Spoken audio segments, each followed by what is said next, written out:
Hello everyone. This is not a story for the faint of heart. Today, we will be stepping into the darkness of the most gruesome cases, where evil not only exists, but also leaves bloody and haunting traces. This is Real Gruesome Murder Cases, a series of true stories about murders that made the whole world shudder. If you are ready to face the cold truth in the gruesome corners of humanity, come with me to delve deeper into each case. Betrayal. Mr. Nicholas, you have been caught for breaking and entering every house in the world once a year for as long as anyone can remember. That was what the judge said. Anything to say in your defense? Yet, Your Honor, I was delivering presents. For children, they were happy, stuttered Santa. Liar! You gave me a toy doll when I was 12 years old, yelled an adult. Well, I thought you wanted one, said Santa, wondering if this was a nightmare. And you didn't wipe your feet on the mat when you came in, said a very tall and skinny woman who was the shape of a pole. Now I have to walk around my house with the smell of reindeer dung. It's that bad? I sleep next to my reindeers, and they don't smell that bad. One very fat man, who looked like if you threw him from the tallest building, he would bounce, said, one day when I was little, I woke up on Christmas and went to my Christmas tree. I saw a box of chocolates, but guess what? It was out of date, guessed the judge. It was covered in reindeer poop, said the skinny lady. It was half-eaten? Asked another man. Wrong! He had put it under the tree. I couldn't reach it. Everyone let out a gasp, as if it was worse than what they said. The judge banged his hammer against the wooden plate. All right, it's settled. A lifetime in prison. He was shipped off to a prison for magical things.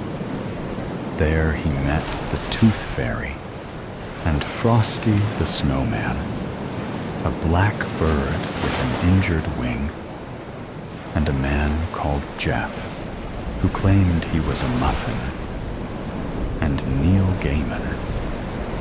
He did not know what Neil Gaiman was doing in there, but he told wonderful stories of Norse gods and a girl called Coraline. Meanwhile, the elves were relaxing in the North Pole. Every day, they would congratulate each other on how they got rid of Mr. Claus, and that it was about time that they got rid of the fatty. The reindeers were happy because they thought Santa stinked. But Mrs. Claus was the most excited. She could finally fulfill her dreams of playing video games all day, every day. Thousands of years passed, and Santa became more restless in his cage. The Tooth Fairy had been eaten by his bird more times than able to be counted. And the immortal Gaiman had told thousands of tales already, and Frosty had melted more than 1,000,000 drops of water now. And Jeff, well, he sat there more than 1,000,000 minutes already. Everyone was tired, and they were sick of seeing the same things every day: stone, metal, and plastic. One night, when the guards were walking past Santa's cell, he extended one thin finger and curled it around the key. He then pulled back his hand and put the key under his tongue in his mouth. He later took out the key began to try and push it in on the other side. His fingers fumbled, and unfortunately, he dropped the key. From inside his pocket, he retrieved a foldable walking stick and began to prod at the key, trying to pull it back when a mosquito landed on the back of his hand and sank its sucker into his flesh. Santa dropped the stick. He slapped the insect, turning it into a fat pile of greenish yellow slime. He told his bird to go and fetch the stick. The bird did as he was told. Santa continued to prod at the key when Neil Gaiman couldn't take it anymore and said that he should tell the bird to go and fetch the key instead of the stick. "You're right, so smart," said Santa in understanding. "Go get the key." A few hours later, he had escaped his cell and was now unlocking the cells of his friends.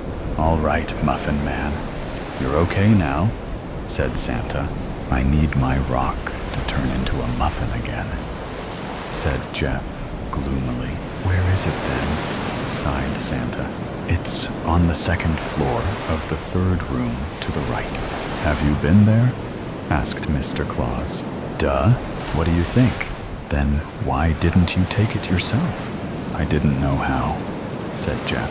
It took some time, but the group eventually found the staircase and got into the specified room.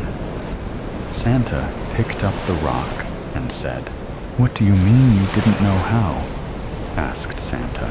Suddenly, 2 security guards stepped out of the shadows and told them to freeze and drop the rock. Santa leaped out of the closest window, thinking that his reindeers would catch him. He instead landed on a very fat moose in the middle of a barn. "Come down here, it's safe," he yelled at the window. One by one, they each plopped down Gaiman on a horse, Jeff on a pig, Frosty on a cow, and the Tooth Fairy on a very cross farmer. The fairy produced a chain of teeth out of her dress pocket and wrapped it around the farmer, like one would do to a horse. The group, holding on to their animals, eventually rode to the town where Santa's trial had been held, just in time for Christmas Eve. At the first house, belonging to the lady that had said her floor stank of reindeer dung, Frosty gave her some sanitizer under her tree. At the second house, belonging to the adult who complained about having been given a doll at the age of 12, Gaiman gave her 2 black button eyes and a sewing needle. And at the last house, belonging to the man, had complained about the chocolates. Santa gave him Jeff in his muffin form and put him on a plate next to the tree. Santa thanked everyone, and he went back to his home, the North Pole. The elves and reindeers groaned and sighed when they saw his familiar red suit. They kicked him out and built a wall around the village of Mrs. Claus. Santa realized that he was tired of seeing the elves, so he trained his bird to be a professional polar bear and penguin trainer, and everyone lived happily ever after. The big crime investigators at the Gustav Adolf Lutheran Church in New Sweden, Maine. In 2003, a mass poisoning there sickened more than a dozen congregants, killing one. Credit: Joel Page, Associated Press. by the New York Times, April 7th, 2020. All true crime stories start as crime reporting, often in the daily newspaper. Before the narrative is shaped for your streaming device, earbuds, or bookshelf, the facts are gathered by a journalist. What happened? Where and when? Who is the victim? And do the police know who did it? Any journalist who has covered crime has stories they can't shake. These tales can be harrowing, bizarre, or even, in rare circumstances, oddly inspirational. We asked our journalists to share the ones they still think about, even decades later. Ellen, Barry, Boston, bureau chief.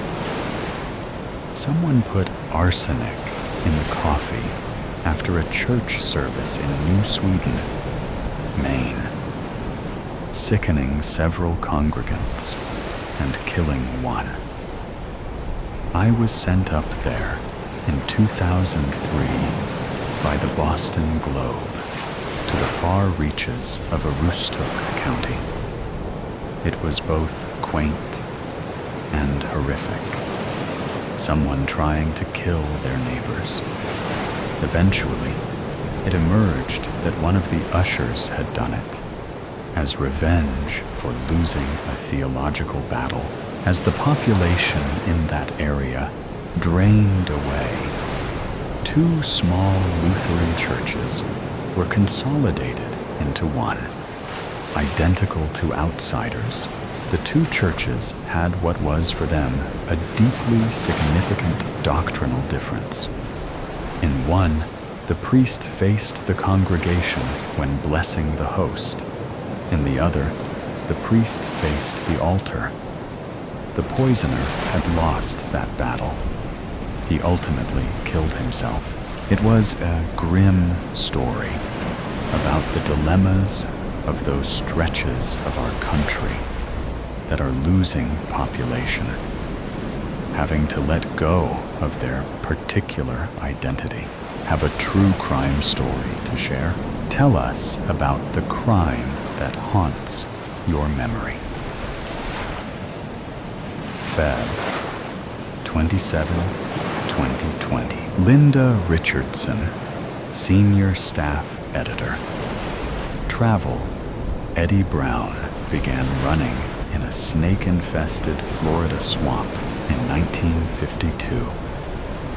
In the 44 years after he escaped from a chain gang while serving a robbery sentence, Mr. Brown worked, raised children, and lived quietly in East New York. But he was always shadowed by the gnawing fear that his past would catch up with him. I covered his case as a Metro reporter in 1996. But lately, I've been thinking a lot about the chain gang fugitive, having recently read about the racial horrors of the Jim Crow South in Colson Whitehead's The Nickel Boys. Eddie Brown's past resurfaced after he was in a minor car accident, and the police ran a routine check that showed he was wanted in Florida. He was taken away in handcuffs. Florida initially requested his extradition, and New York law enforcement officials began the proceedings. Mr. Brown spent nearly 40 days in the Brooklyn House of Detention before he was released on $1,000 bail.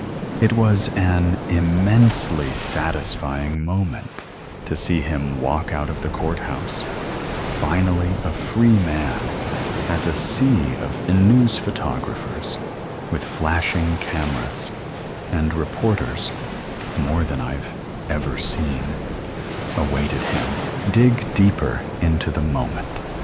Special offer. Subscribe for $1 a week. Dan Barry, domestic correspondent.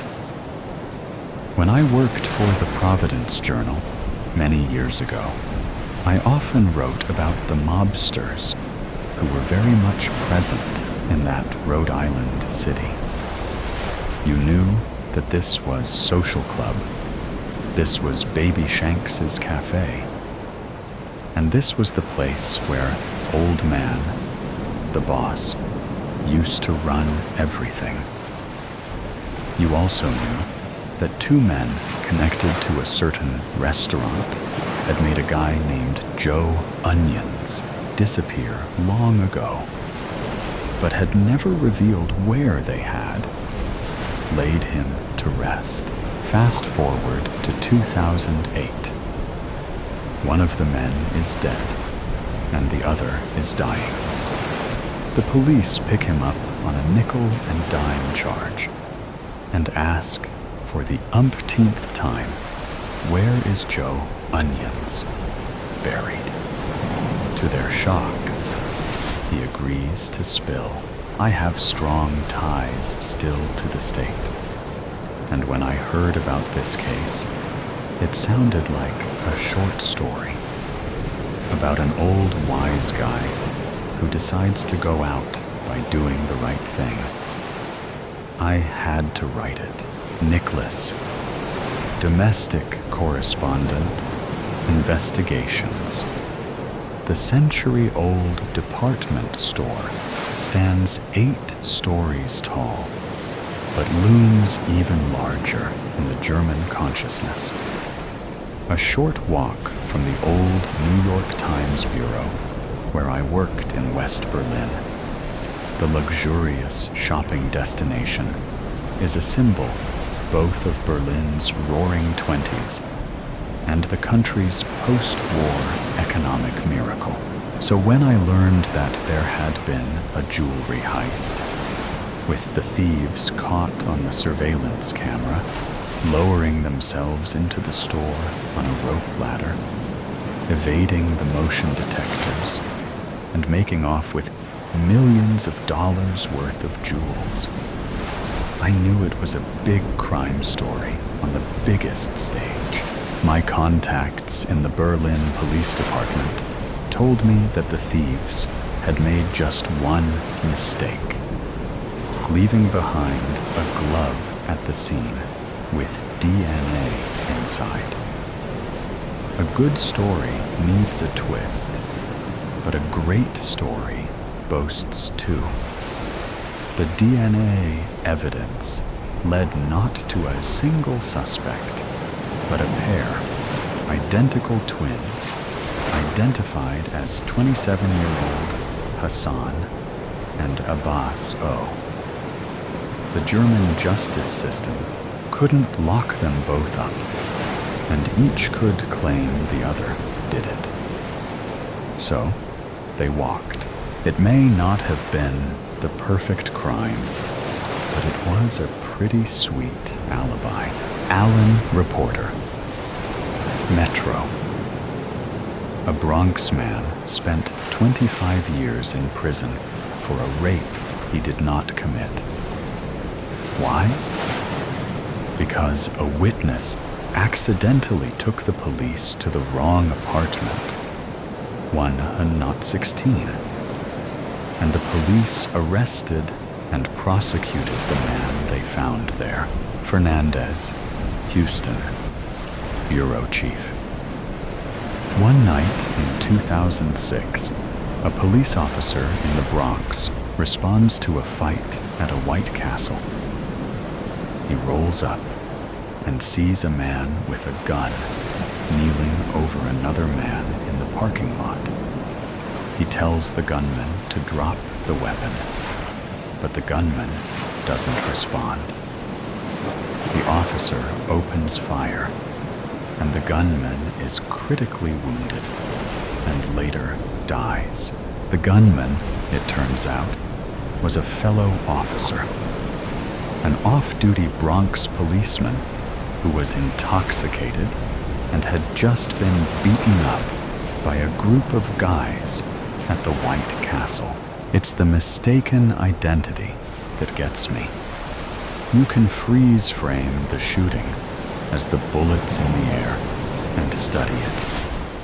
There are worlds upon worlds of fate, mystery, and human connection at play.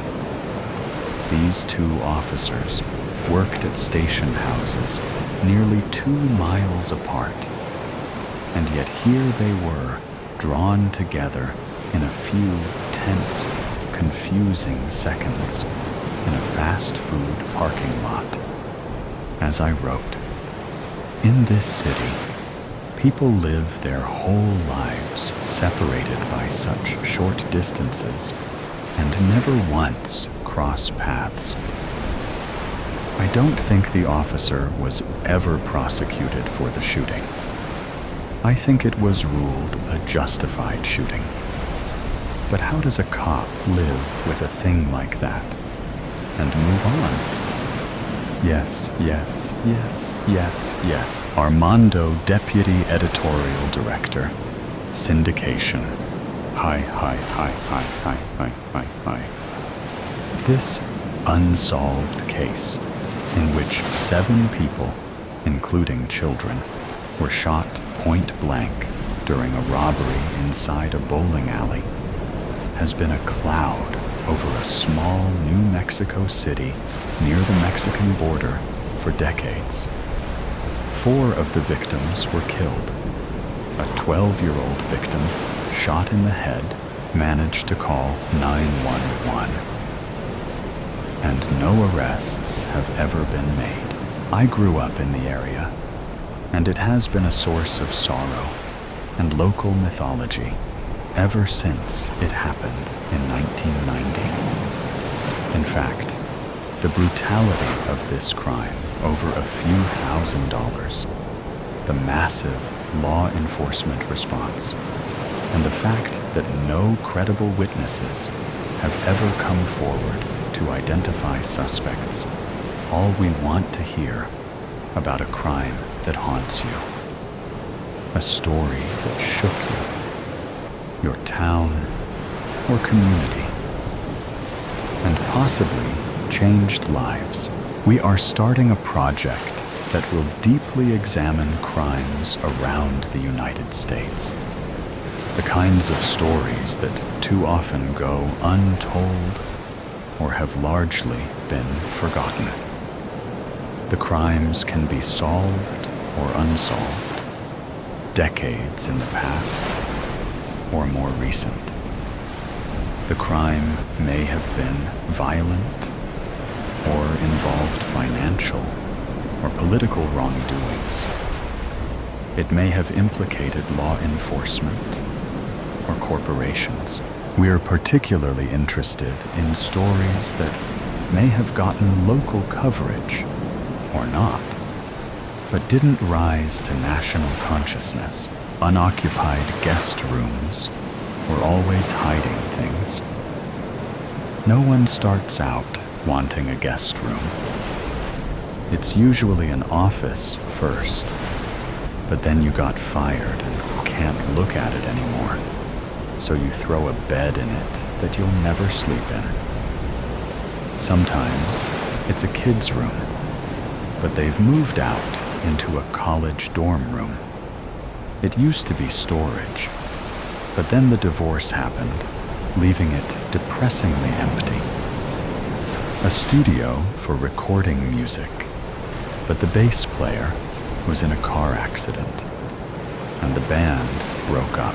Guest rooms are rarely ever intentional. It's more of a ritual, something society has deemed necessary. The presumption that someone wants to stay with you and your new husband. The poor friend grits their teeth, trying to pretend they can't hear you having sex, trying to make the stiff pillows into something they actually want to lay on, trying to breathe through the Yankee Candle Vanilla Wafer air freshener that's plugged into the wall. The window sticks after an inch, and they can't get it up all the way. They unplug it after everyone is asleep. But the smell has been cloistered in the room for so long that it will never smell like anything else. They put the pillow on top of their face and try to sleep. I stood in the doorway to this guest room without entering it. Untouched rooms give you answers. They offer secrets. This one had last been occupied by a dead girl lying face down in a pool of blood. I found out about the case through the police. That never happened. We didn't get along. Yeah? I barked into phone. A landline I had installed myself. Cell phones bothered me. Is this Alma? It was Detective Herbert Ross. He knew it was me. What did you want? I said, trapping the phone between my ear and shoulder as I took a kettle of hot water off the stove and poured it in my favorite chipped mug with my favorite raspberry tea. If this was about the parking tickets I'd never paid, I still wasn't going to pay them. If this was to call me in about the robbery I solved before them, I wasn't going to tell them how I did it. A girl's dead. I set the kettle down a little too hard. Hot water sloshed around inside. I stared at the swirling steam coming up from the cup. I wouldn't be able to drink it now, and I frowned. The cops never called for my help. I usually embarrassed them by figuring their cases out for them. As a PI, it was rare to get a call like this. You need me? Yeah. Can you come? I hesitated for only a moment. Yeah. What's the address? 325 111th Ave, Blaine. I'll be there in half an hour. I hung up and reached for the tea, hoping I could snag one sip. Burnt tongue be damned. The tea bag had broken. Blaine was a little forgotten neighborhood, 30 minutes from Minneapolis, where I lived. The town used to be nice and neighborly, where kids biked until dark and people shoveled driveways for the elderly. Now, it was dirty. Every house had this gray dinginess to it, like everyone had collectively decided 1 year to stop taking care of things. Lawns were overgrown. Cars were rusting away. Big lilac bushes and weeping willows were being taken out or cut down. It was like an anti-homeowners association, uglifying until everything was up to code. I showed up to the house, where only one police car remained. There was yellow tape in front of the door. A crowd of people stood a few feet away, muttering. I looked the crowd over quickly, but no one stood out. I lifted the tape and went into the house. Herbert was standing right inside, apparently waiting for me. Body has already been taken. He grunted. That's fine. I didn't get much from dead bodies. I knew Herbert would tell me anything I needed to know, because he had called me. Still, this was awkward. We both were uncomfortable, and it was obvious by how we refused to make eye contact, our hands shoved in our pockets. Husband found her face down in the guest room, stabbed multiple times, said the doors were all locked, no sign of forced entry. You ask the neighbors if anyone was skulking around? Herbert nodded. Nothing out of the ordinary. Seems like everyone keeps to themselves. What did she do? Who? The victim. What did she do for work? Oh, her name's Noelle Sharp. The writer? I asked, bewildered.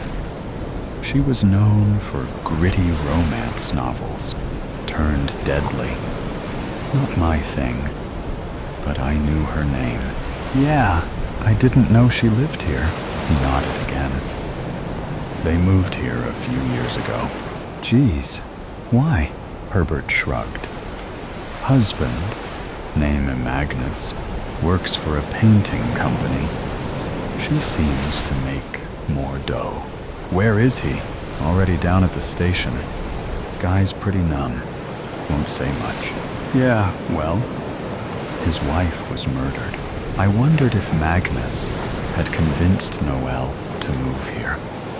If he had done that thing that men do when they feel like their wife, or any woman, really, was doing better than them. So he tried to put her in a box, make her talents and abilities small and manageable, easy to swallow.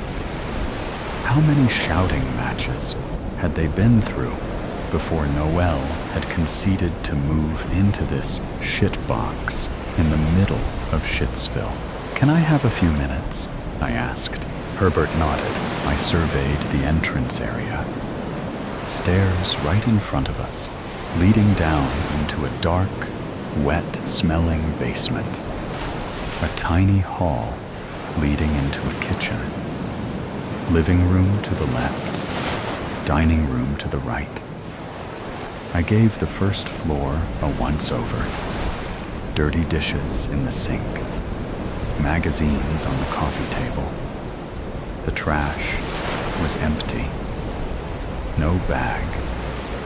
I went up the stairs and found the main bedroom, bathroom, and the guest room. In the middle of the guest room was a huge blood stain. It was flecked around the room, on the walls, on the bed. The stain was dark against the gray of the carpet. I surveyed the room.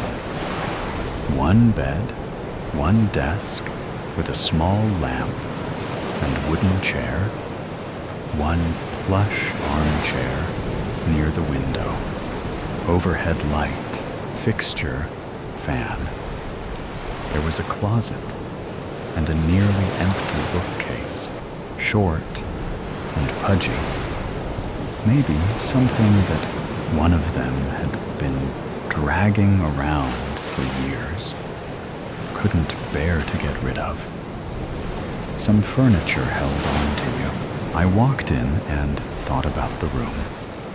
The carpet was gray, the walls were white, but it was an off-white. It was like the white had been darkened by something. I sat down in the armchair and looked around, pretended I was staying there. I went over and turned the light on. The fan spun slowly above me. I sat back down in the armchair and looked some more. I realized it had been blue. The walls had been blue, but they had been poorly painted over, once, in a hurry. I got up from the chair and went over to the closet. Inside, there was a plastic bin full of wrapping paper. There was a broken vacuum, a box of empty bags to be used for gifts, and a stack of towels and blankets for guests. I reached out and touched the unused things, linens that had never been unfolded. So, no guests, or maybe guests slept on the couch.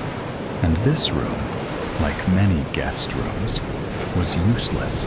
I leant down at the carpet in the closet. I took a small pair of scissors I kept on me and cut off some of the carpet threads, slipping them in my pocket. I sat on the bed, and it dipped, like it was trying to swallow me. The room smelt of dust, and the duvet was covered in butterflies. I lay down and stared up at the ceiling. What was missing in this room? And then I bolted upright and stared at the blank walls and realized there was less dust in a few places. Sections where things had been removed. Pictures.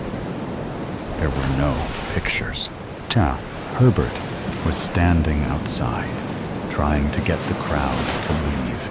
I stormed out. "Are you sure this wasn't a robbery?" I asked. Hebert looked over his shoulder, annoyance on his face at my outburst. It made the dispersing crowd turn, new interest compelling them to stay. "Nothing has been taken." "How do you know?" I asked. Husband confirmed. "You don't think, just maybe, he's a little fragile at the moment?" Herbert shrugged. "I'll have him do another walkthrough." I told him I was going to need to come back to the house again. I needed to think. He told me to call him first, before he did. We both knew I wouldn't. But I looked up Noel Sharp on the internet.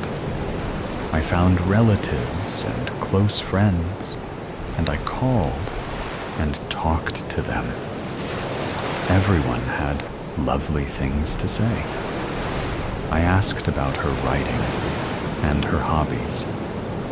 When I brought up the husband, people also had nothing but good things to say. The mother was the only one who sputtered on and on about how that low life tricked my daughter into marrying him. Worthless career, no family money. She could have married a Rockefeller. I didn't tell her Rockefellers didn't spend time in Minnesota. I found their bank information, social media accounts, insurance. He had taken her name. Previously had been Magnus Brown. He had a brother named Leonard. I called and talked to some more people and asked if they ever had parties. Who were the best friends? Who stayed in that guest room? No one had much to say. There had been a housewarming party, but never another party after that. I called Leonard and asked him about Magnus and Noel. Leonard was still shocked about Noel's murder, kept going on and on about how Magnus adored her. Noel was such a sweet girl. She was so kind to everyone. Great cook. I never read her books, but I knew she was good. Magnus just loved her. I told him to call me if he thought of anything else. I could see from their joint bank account that there was voodoo trouble. There always was. I carefully read through credit card statements, but nothing interesting sprung out. Not even a transaction from a dirty website. I sat by the window in my apartment, smoking until daylight. I waited a few days before going back to the crime scene. I called Herbert on the way to the house, and he told me basic things that I could have guessed. Death due to blood loss, internal injuries, no fingerprints on the knife or around the house, doors locked, nothing broken, husband staying with a friend. Husband's alibi checks out. Yeah, he was painting a town over. I have the address. I'll take it, I said. I could hear the frown over the phone. I already cleared it with the homeowner. You called me, I said with a shrug that I knew he could hear. He rattled off the address, and I wrote it on a Walgreens receipt. I stopped at a Home Depot and stood in front of the paint chip wall. I stared at the colors, the very berry purple and Derbyshire green. I took out the carpet clippings and held them up over the grays. The carpet color was rock candy. I was at a shabby, buttercup yellow, run-down house that had not been painted in a long time. An old man in an old red sweater answered the door. He was hard of hearing, and his eyes were swallowed up so far into his face that I figured he couldn't see well either. I told who I was, Alma Savage, private investigator, and asked if he had made an appointment to have his house painted. He talked about how this nice fellow had painted his house, how they had drunk beer and talked about baseball. I was confused for only a moment before a young woman with a pixie face and curly hair interrupted us. My father has Alzheimer's, she explained. The house was painted a long time ago. I asked her if either of them had talked to the police. She looked confused. The old man had been the one on the phone with Herbert. I parked in front of the Sharp house and called people again and asked them to tell me things they remembered about Noel and Magnus. Memories were precious and often wrong, but sometimes they were the only clues one had to go on. Kathy Green was Noel's best friend. She hadn't been able to talk to me the first time I called. Now she was somber, and her voice wobbled, but she talked to me. I had dinner with them every month. Magnus cooked the best meals. Magnus, I repeated. What about Noel? Nope. Noel didn't like cooking. Whenever we were alone, we always ate out. Kathy kept talking, clearly happy to have someone to talk to. They wanted kids so bad, but Noel had a miscarriage, and they never tried again. Magnus couldn't bear it. Had a vasectomy. I asked her when this happened. She said 4 or 5 years ago. I hung up and went back into the house, walking into the guest room and staring at it, realizing it was perfect size for a nursery. The schooner blue walls that had been painted over with Acacia white, the missing pictures, rock candy carpet. I lay on the couch in the living room and determined it was too uncomfortable for someone to sleep on overnight. No one stayed with the Sharps. I called Herbert, still lying on the lumpy couch. I need you to check something for me. Alma? Yes. I need you to tell me if she was pregnant. Noel? Yes. I'll call you back. I went into the main bedroom and looked over the dresser, where receipts and change and dollar bills and earrings lay. I looked in their closet at all of Noel's comfortable writing clothes and Magnus's paint-covered clothes. I found photo albums and thumbed through them. Nothing but happy smiles. I looked for medication in the bathroom. Nothing. I dug into drawers and looked through cabinets. Finally, in the garage, I found boxes, unlabeled. I knew it was what I was looking for. I opened them. There were 7 bikes, none matching, all different sizes. Each one had bright pink or bright blue toys, blankets, onesies, pacifiers. Each one contained a cross-stitched rectangle, homemade, Flora Sharp, Theodore Sharp, Maisie, Cooper, Rachel, Kevin. There were photos of the finished rooms, walls different each time. Pinks named Azalea, Flower, Teaberry. Blues named Gentle Aquamarine and Breathtaking. I looked down at the boxes, at all the attempts, all the miscarriages. Kathy Green didn't know about this. Her best friend status was weak, watered down because Noelle was too broken or embarrassed or just didn't think it was anyone's business. No one slept on the couch. No one slept in the guest room. I surveyed the rest of the garage and saw some large, framed photos shoved in the corner behind a lawnmower that was covered with a tarp. I went over and pushed the lawnmower away.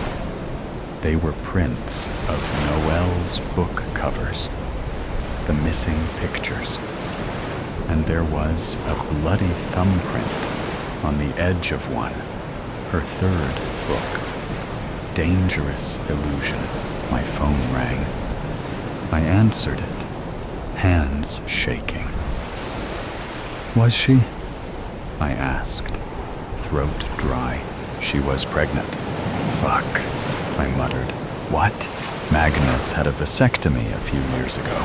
We'll confirm that on our end. And if you do? I asked. We both knew the answer. If he'd had the operation, it meant Noelle had cheated. It was motive? I found Leonard's apartment the next day. When he opened the door, he was in a wrinkled t-shirt and boxers. It was 3:30 in the afternoon. His eyes were red, and his hair was unkempt. I told him who I was, and he let me in. He gave me a beer. It was warm. I chugged half of it in one gulp. When I swallowed, I asked, "So how long were you sleeping with her?" Leonard pretended to look confused. I waited. Then, after 4.5 minutes of silence, he put his face in his hands and started crying. I loved her so much. Magnus was always complaining, and she would come over and vent, and we'd drink, and we never meant to. Noelle was pregnant, I told him.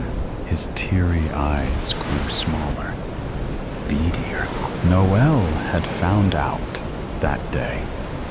I pushed on. She left the pregnancy test in the trash, and Magnus found it. You know he had a vasectomy. I didn't wait for him to confirm. Noelle was in the guest room, looking at the nursery she never got, hoping it would work this time. It could be you. And Magnus found her, killed her, and took down the photos of her books. Couldn't bear to see them. All her accomplishments. She had money. Her name meant something. And now his own brother was fucking his wife. How did you know that Magnus isn't staying with you? He's staying with a friend. He hates you. No. He choked out, shaking his head, like that would shake the words out. She only cooked for you. When she came over here to vent and drink, And fuck, she'd cook for you. She never did that with him. What do I do? He asked, drowning in how much he hated himself. I looked around the drab apartment before turning my eyes back to him, shrugging. Ever thought about painting the place? The cursed town. Content warning. Murder, suicide. He walked up through the dusty road which led to the small town of Tamans. It was twilight, and a light wind was blowing. Far away, the crop plantations acquired a greenish-orange color due to the light of the sun. On the other side, one could catch a faint glimpse of the Tiemens Church, with its tall steeple standing majestically high up in the sky. The yellow-orange hue of the sky washed the town, and the muddy red road was illuminated with a touch of gradient yellow. The whole town looked peaceful, and surprisingly, nobody was outside their houses.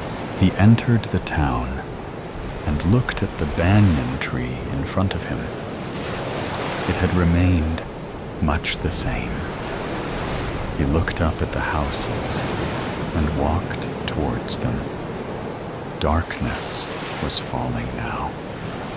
The red-orange hue was slowly swept away, and a dark blue color entered, only with a touch of crimson at its bottom. Shadows fell here and there, creating a spooky atmosphere, and he quickened his pace, as if to avoid the evil spell cast by the shadows of the houses. The moon came up, not too bright, for clouds were starting to surround it from all sides. He glanced upwards and realized that he had to take shelter somewhere. Rainfall could occur any time now. He walked through the dusty and muddy road and looked here around for inns, but there were none. Finally, he found a big apartment, which was deserted. He let out a sigh of relief and walked up the stairs and entered the apartment. It was evident that the apartment was still under construction work. It was not completed. However, years of neglect had withered away the raw smell of the brick walls, and small plants could be seen, growing almost everywhere. All of them had a feeling of evil in them. The brick walls, the plants, the floors, and even the ceiling.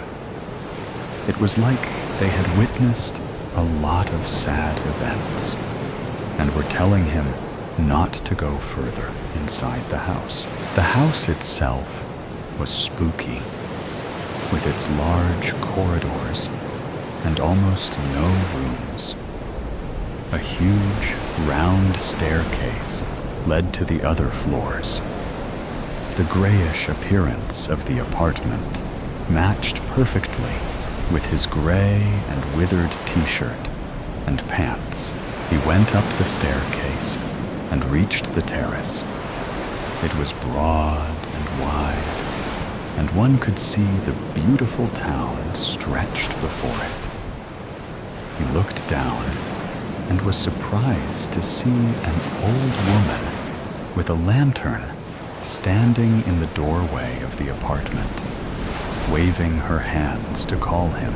He descended the staircase and ran out of the apartment to meet the old woman. The woman was short in stature and had gray hair, with sometimes a tint of black in them. Her face was wrinkled, and she looked at him through her cat-green eyes, piercingly. "What are you doing here?" she asked coldly. "I am a visitor," and I came here for certain business matters. I could not find any inn to spend the night in, so I came here," he said.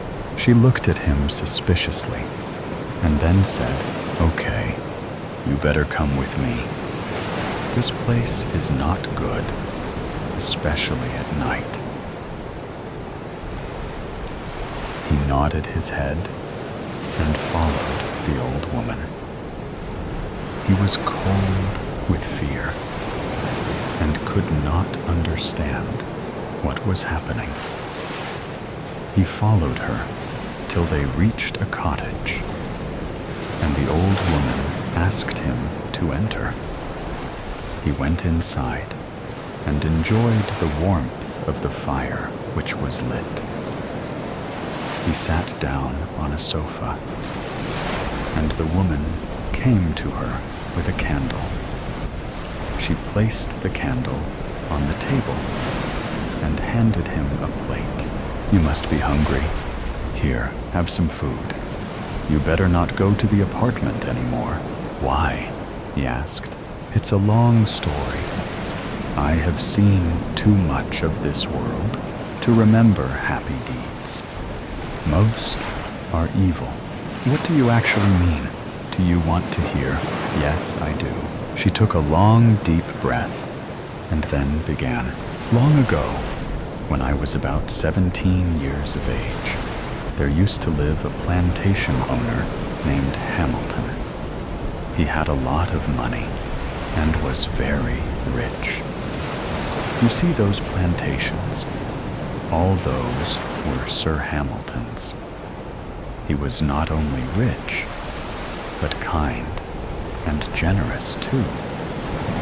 He used to donate with open hands.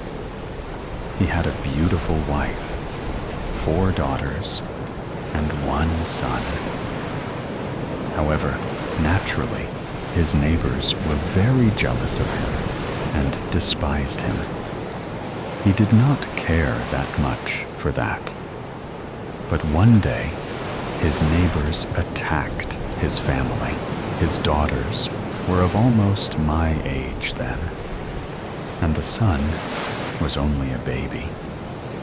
They killed his daughters and his wife, but somehow Hamilton and his son were able to escape. "Why did not Hamilton inform the police?" he asked. "There was no evidence against the neighbors. He had nothing to do. I later heard that he had fled somewhere to Canada." "But how does it relate to the apartment?"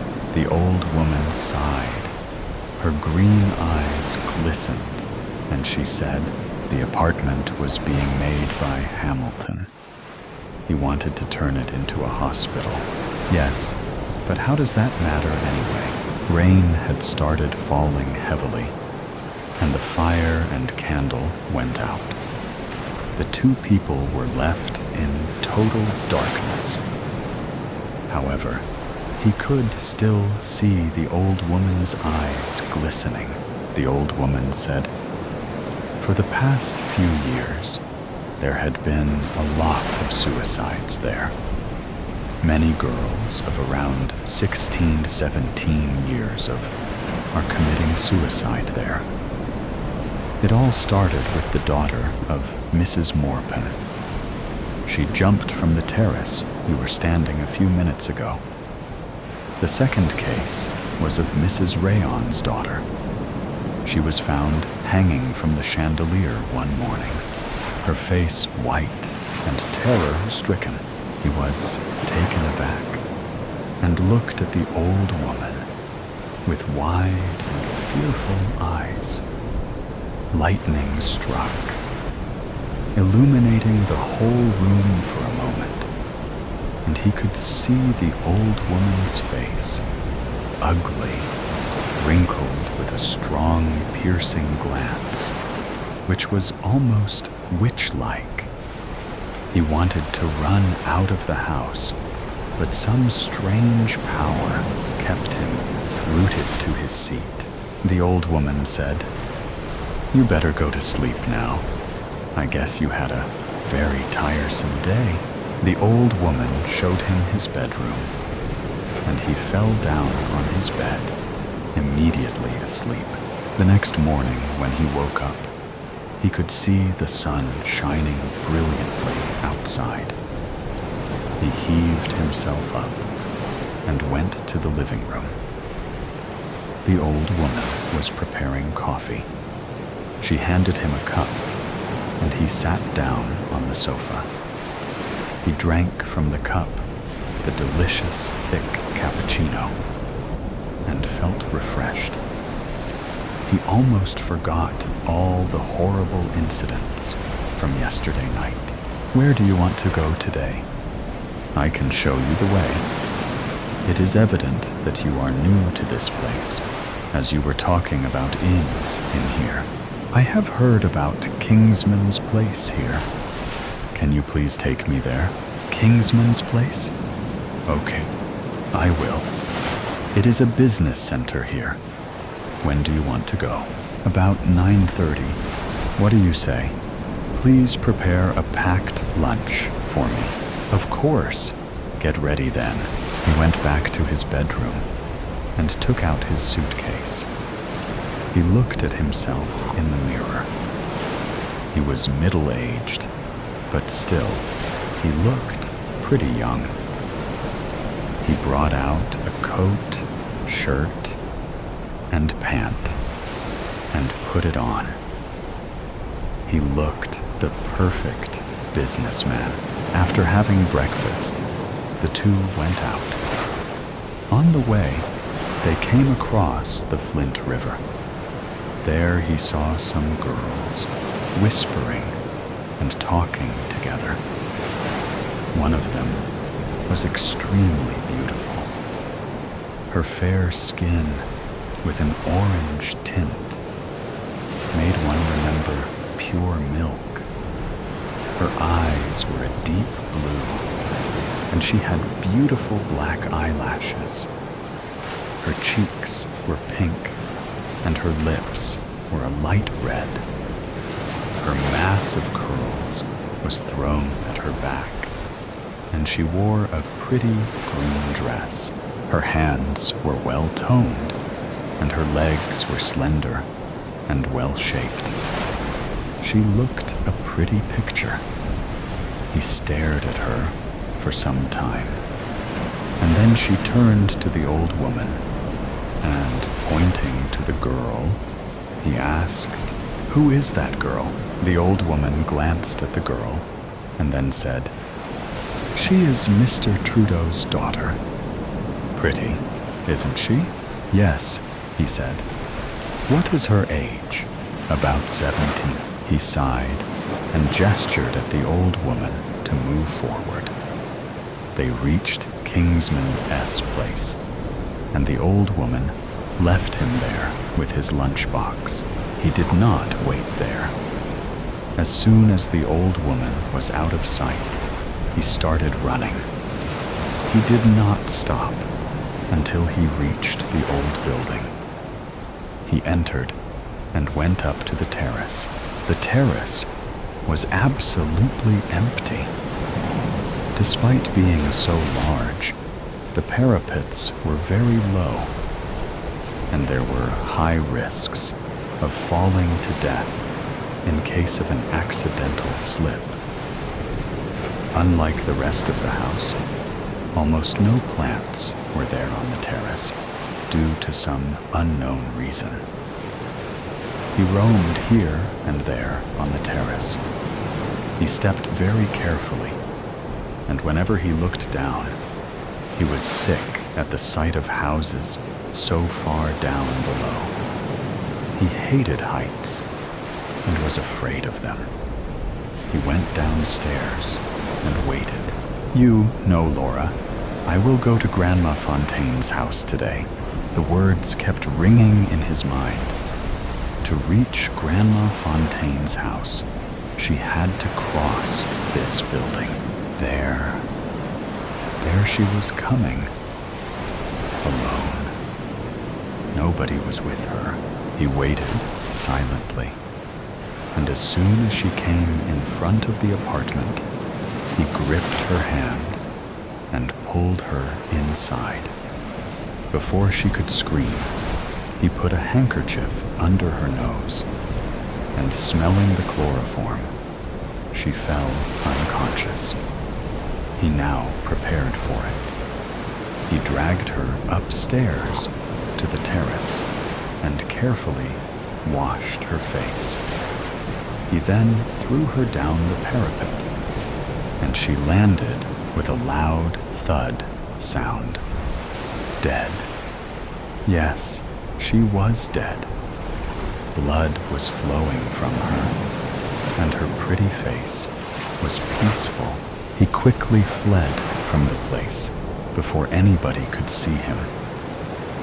He did not return to the old woman's house. He kept walking towards the outskirts of the town. It would take him almost 3 hours to get out. He had seen his own sisters and mother get killed in front of him. Those Morpins, Rayons, Trudeaus, and Greys have killed them out of jealousy. He and his father had somehow fled. But after some time, his father also died. He died saying, "Kill Morpin, kill Trudeau, kill Rayon, kill Grey. Don't let them live." He had done that. He had killed all of them, except Grey's daughter. He would be back for her after the next 4 years. Yes, he would not let her live. They do not deserve to live. They had destroyed his life. He would destroy theirs. He would not let them be happy when his own happiness had been snatched away from him. Never. He looked back at the town. It was twilight yet again. The town looked peaceful, but he could hear faint sounds of crying. Let them cry. They will have to cry again after 4 years. He turned and walked away from the town as darkness fell and made the town silent. The dark night. A shadow of a figure was running in the dark. All around were tall trees, and only a small fraction of the moon's rays got through the canopy. The ground was a black void, with no difference between the dirt and the tree roots. A pack of wolves howled in the distance. With every gust of wind, the tree branches and leaves banged and rustled like a toddler playing with pots and pans. Under all of that was a low mumble, rhythmic, like a drum cadence, but ghostly in origin. The figure trips. Eli. The scene quakes. Eli. The moon disappeared. Elijah. Blinding fluorescent light replaced the woods. 13-year-olds Eli and Tyler were sitting in the mall food court, eating dinner across from each other. Eli's heart was pounding in his ears, and his hands trembled. Tyler put her hands on his. Eli, what did you see? Eli repeatedly blinked back at her as the fog lifted from his head. I don't really know. Come on, she said, slinging on a side bag as she raised from her chair. You can think about it on our way home. I don't want to miss the bus. Without a word, Eli cleaned up their table and carried the tray away. As soon as his hand was free, he reached for her hand. They walked away from the tables, with Tyler locking her arm from Eli's swinging. Not too many people were left in the mall. There were a few stragglers around the pop-up stands, but most were lacing their arms through jacket sleeves by the exits. However, two men, a twig-like one with close to the head African curls, and a log-like one with slicked hair, mostly to one side, didn't fit in either group. They stood off the side, away from everyone else, surveilling, looking for something. Their cookies and cream vibe didn't make Tyler divert their path. She was right until they stepped into their way. "Excuse us, Tyler Woodlock and Elijah Krieger?" the twig one asked through a British accent. Tyler pulled Eli closer. "No, sorry," she answered, starting to walk around them, with her and Eli's fingers turning red. "Government agents?" The other man stopped them, flipping open his budget case. "Miss Woodlock." The Brit slid closer as Tyler gave out a nervous laugh. She pulled it together with a devious smirk. "All right, agents." She stepped closer. "But one thing first." "Yes," the man said, putting his budget back. Tyler gave the Brit, the fitter one, a stiff kick in the shin.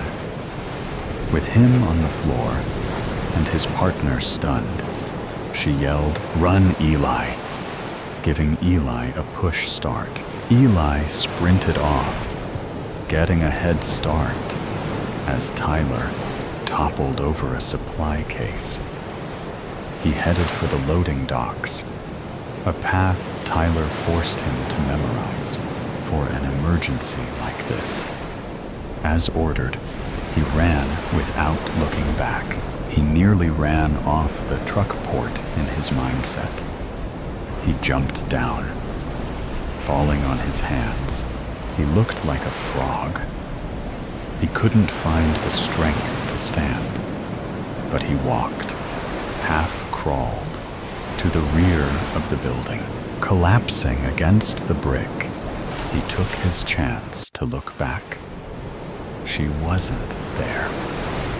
He stayed twisted around the corner, waiting for Tyler. All of a sudden, bright light beamed onto him. Drawing Eli's attention, the voice called out, "Stay there!" They boomed like a drill sergeant. He clambered to his feet and did the total opposite as the voice commanded. A stampede of boots followed Eli as he jotted into the wooded area on the other side of the loading lane. The fall night grew darker as he was chased farther in the woods. With every gust of wind, the tree branches and leaves banged and rustled. Their movement shifted and blocked the moon as if in a game of peekaboo. This and the uneven ground made Eli bobble like a pinball. The voice rang out again. "Get him! Don't let him get away." It allured him to look back. A light show of flashlights was going on behind. Even with all the light, however, the people remained shadows. A gopher tunnel tripped Eli up a bit. As he looked up, a pair of amber eyes, low to the ground, stared at him from a few yards away. The progression of howls following the encounter made Eli run fast. He couldn't hear the boots anymore. He would turn his head a few degrees before forcing it straight. The last one sent him flying into the ground. Tyler peered over a row of bushes. Eli laid on the ground, with only his chest moving up and down. As soon as she raised from her position, two men came into view. One went to Eli's side, and the other pulled out a radio. Asset found, about 4 clicks due east of the loading dock. The radio guy looked around the perimeter as the second man searched Eli's pocket. Tyler fished around in her bag. In the dark, the inside of her bag was a void. She felt cold metal as more men appeared. The one left Eli's side. "The cards aren't here, sir."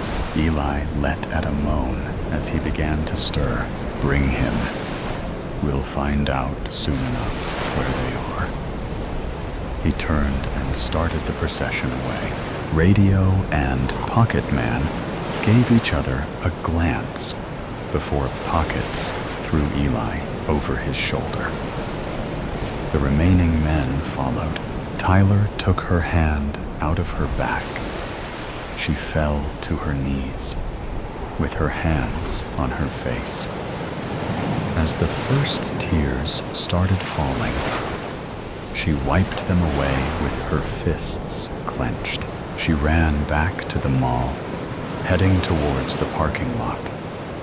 Her head bubbled back and forth, looking at the cars and people. Losing her structure, she fell back on her knees. She started crying again, right before her ears perked up. Snapping her head around, she saw the 2 agents from inside. "We lost, ma'am," she heard the agent who threw his badge in her face. They were ready to run. A grin grew across her face. She spined back, with her attention being grabbed by the rear of the car she fell in front of. The license read, CA, exempt, 387690. She had seen enough of those when the police raided their Romani dwellings. The odds of that being their car, she didn't know. Not did she know the odds of them automatically unlocking it far enough away that she could climb into the trunk before they were close enough to see. The 2 agents and their unknown guest arrived at their motel on the outskirts of town almost an hour after Eli was taken. The building wasn't too big, just 2 rows with 8 or so doors each. Behind each were a single room and a bath. The agents went first. Tyler waited until she couldn't hear them anymore before pushing out the back row cushion. Sitting on the floor of the car, she watched as they entered a room with the number 6 on the door.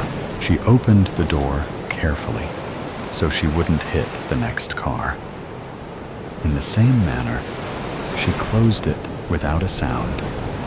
She strategically stepped as she reached back into her bag. After peering into the room's window, she saw the 2 agents with their backs to the door.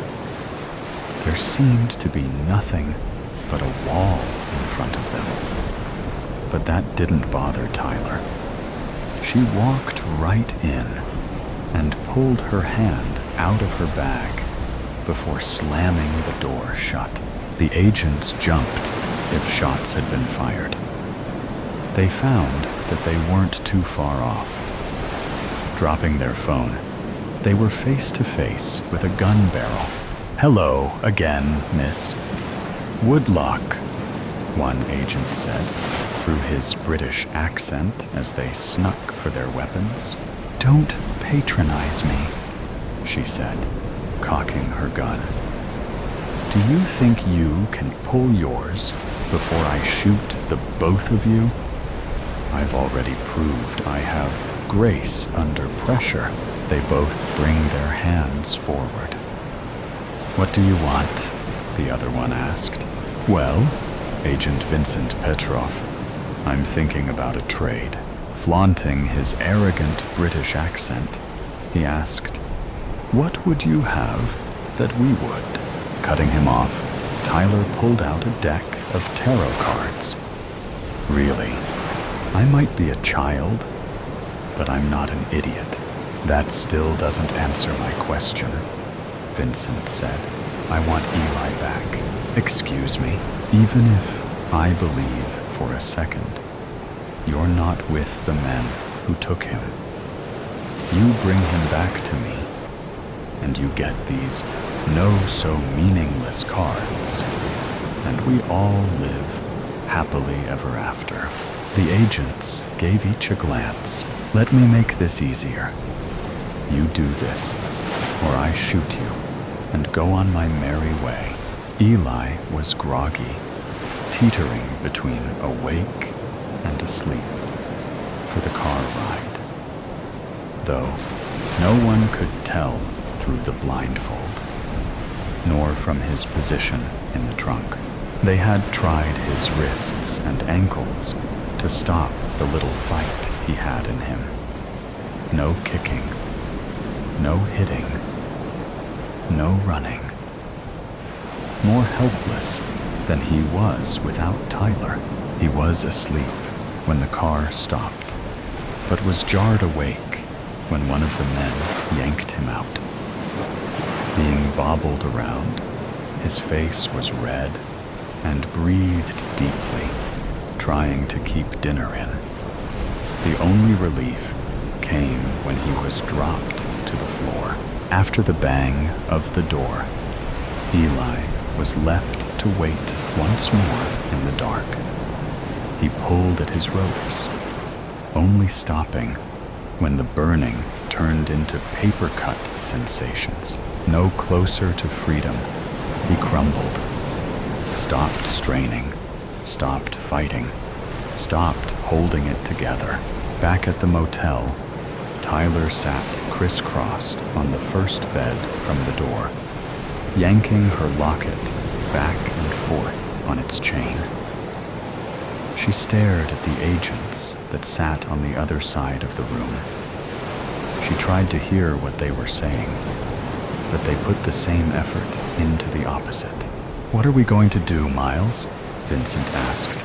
"Play the game. Easier said than done. We know when, where, and a fair idea of by who. The who is what scares me. I would be more scared of the lass if we don't." "I agree with Agent Walker," a woman dressed in a white skirt suit with her dark hair in a spiral braid said just inside the room. "Ms. Isles?" Vincent jumped out of his seat. Tyler did the same. She stared at the woman, jotting a glance at the door, then back. No one heard the door open or closed. "Hello, miss." "Woodlock," Ms. Isles said, raising her hand. "Hi," Tyler said, more like a question than snipe, without shaking her hand. "Well, do you want the good news or the bad news?" "Good would be best," Vincent toddled. Isles looked at Tyler. "Find the boy. Bring him back. Finish your original mission," she said through a smile. She began to walk away. She already had her hand on the doorknob before any of them stopped her. "What about the bad news?" Miles shouted. "Work with her, Walker. Work with her," she said, leaving before and without argument. Eli had no idea how long he was asleep for, but when he opened his eyes, he was met with a blinding light. He stretched out to find his legs and arms unbound. Panicked and joyed, he shuddered and jostled. He missed the hand on the wrist. A shadow eclipsed the bright light. "Do you mind not moving?" The voice sounded familiar. With the light masked, Eli could start to see the room. First, the man kneeling in front of him, graying hair, flannel button-up shirt, and placid blue eyes. Then small red spots on the gray cement floor. And last, white bandage roll, some on his right wrist, and the man wrapping more onto his left. "I think you've bled enough on my floor for today," the man said, finishing his work. "Your floor? Don't be put off by the casual dress. I'm the boss here, and that's why I can offer you this. You answer all my questions, and you can go home to your gypsy family, to your sweet wife, Tyler, without any more harm." "What do you want to know?" Eli asked as he sat up. "Why don't we start with something simple? Why did you run away from me at the loading docks?" said the man who blared a flashlight in Eli's eyes earlier that night. Vincent sat at the small two-person table, glaring at a street map and a calculator. "How is it going, Vince?" Miles asked, leaning over Vincent's shoulder. "Not great." Knowing that they took Elijah 75 minutes ago, and assuming they stayed within 5 miles per hour of the speed limit, they can be anywhere within and around 50 miles away from the mall. That's a big area. You don't know the half of it. "Miss Woodlock! Tyler!" she yelled at him. "My name's Tyler." "Tyler." He put his hands up halfway. "Can you give us anything? Car model? Direction? Anything?" "I was a little busy, trying not to get caught myself. Trying to find you fools. If we try to search all of this..." Vincent pulled Miles closer and lowered his voice. "We won't get to him in time." "Don't talk like that," Tyler yelled, with a little cry behind it. "You start talking like that, and things will end that way." She fell back onto the bed, with her hands on her face. Miles glared down at Vincent, with his arms crossed. He kept that position as he walked over to the bed. Sitting next to her, he put his arm around her, with an air bubble between them. "Thanks," she said, whipping her hands out from her face. "It's getting late. Why don't you rest for a bit? We don't want our sharpshooter's eyes heavy. I've been one for the last 10 years. But..." She paused, bringing up her watch on her right wrist. "Watch," she continued, jumped off the bed. "What?" Miles followed her towards Vincent. "Watch." She started searching her bag. "I got Eli a watch for our first anniversary. He never takes it off." She presented the watch's instructions. "And it has GPS. Anniversary?" they asked. During their time together, the man asked Eli an array of questions. Most about trivial personal things to get Eli relaxed and uncoil from his balled-up position. It was working too. He was as relaxed as if he was home. His eyes glassed over as the questions droned on. The room faded away. A dark place appeared. A spotlight shines on the center. A glint of metal moved in from the bottom. A gun, revolver, a white hand, a flannel sleeve. The hand snapped the bullet holder back into the gun. It aimed. Destroying the image, the shot fired caused Eli to scream and hold his ear. His ears were still ringing when the man tried to calm him down. Eli saw what he expected was on his own face, on the man's. The man removed Eli's hands. His mouth moved, but Eli couldn't hear it. He yanked himself away. "Why are you asking me all these questions? What do you want?" The man had a blank face. He opened his mouth, but nothing came out.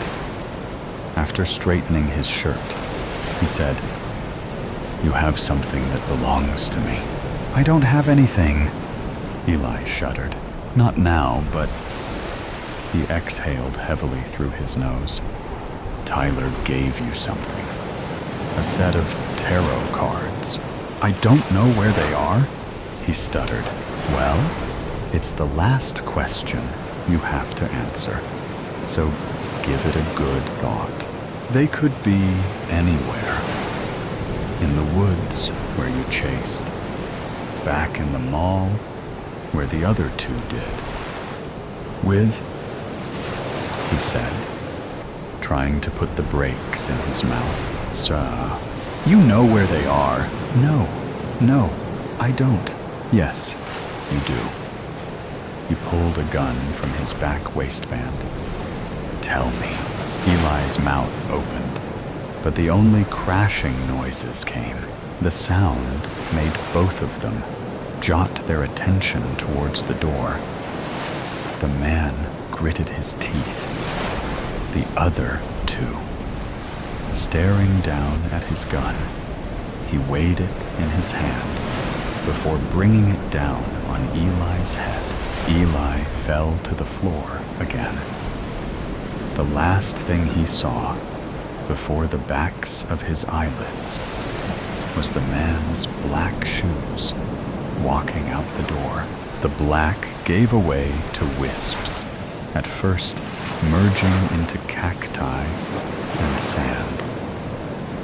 They whirled by through the view from a car window. Tyler sat on the opposite side, smiling back.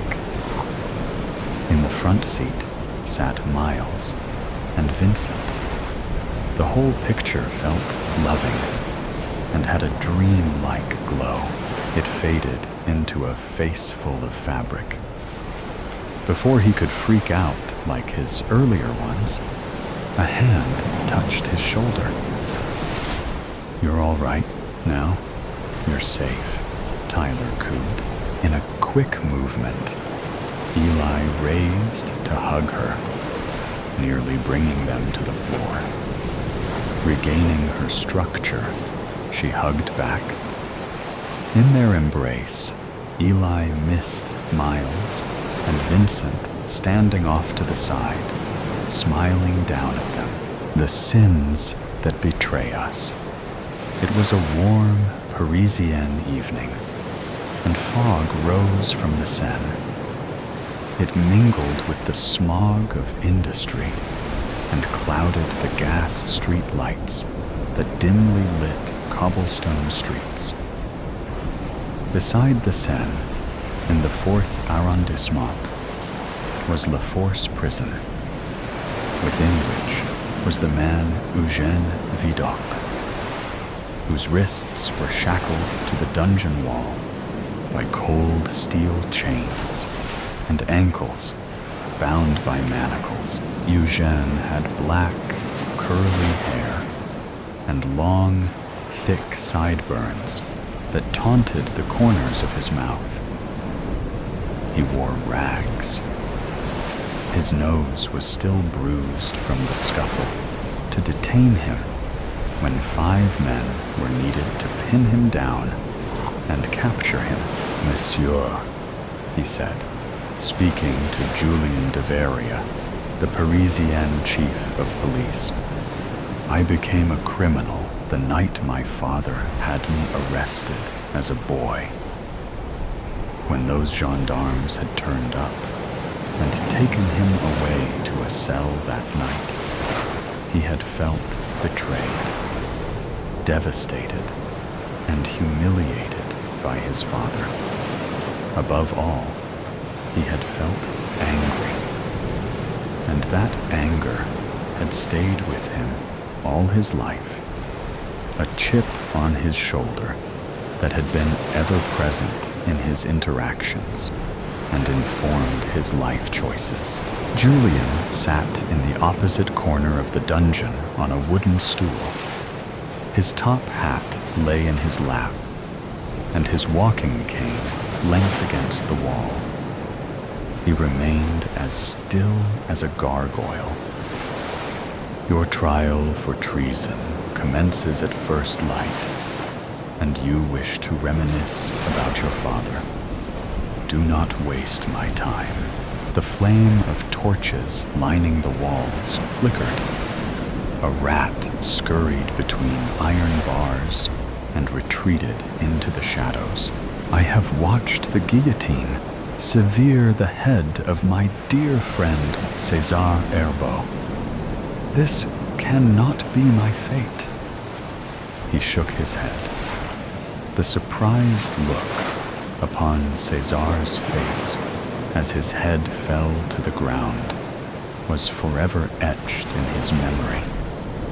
He could not shake it, could not recall how César used to smile, or the jovial times they had shared in local brothels. You have deserted from the army. You have stolen, you have forged, and you have destroyed marriages. Why would I care about your fate? Orange from the flickering flames glinted in Julian's eyes. A distant scream echoed around the chamber. It briefly registered to Eugène like the sound of a new prisoner being subdued into his iron attire. Monsieur, I crave a life no longer on the run, said Eugène, thinking of his recent arrest.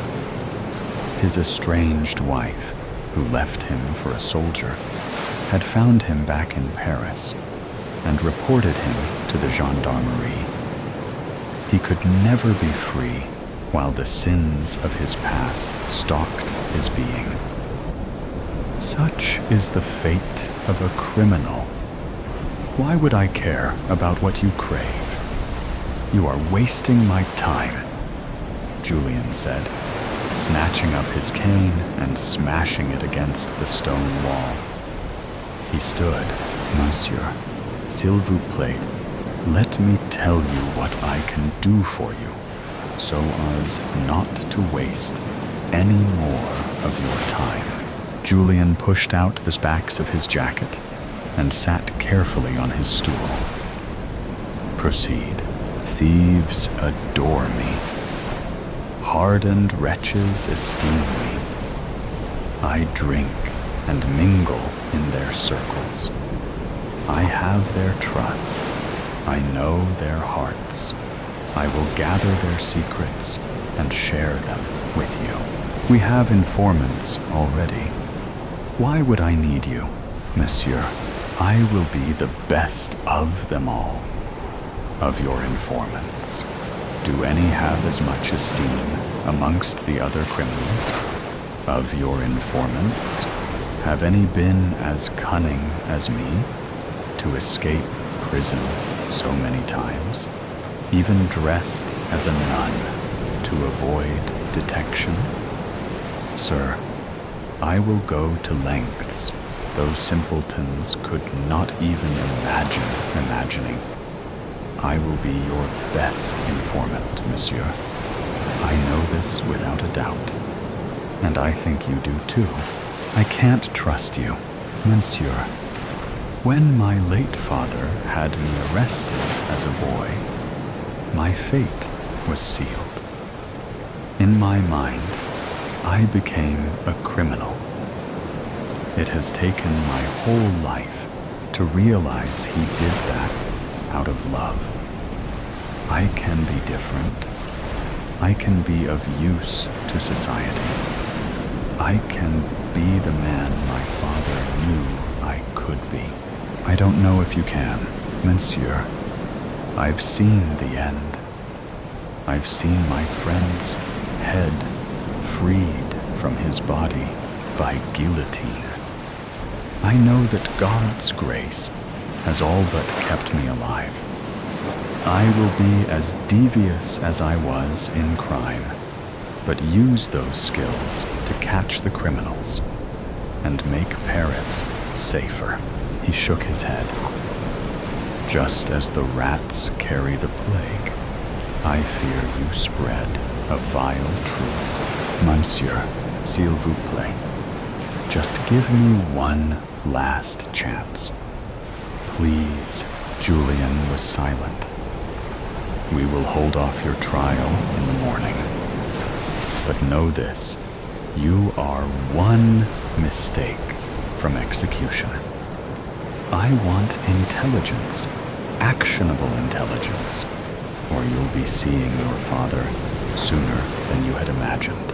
He stood, gathered his cane, placed his top hat on his head, and waved to a guard outside the cell to let him out. Eugene put his head back on the stone wall and blinked away a tear. He would be tireless.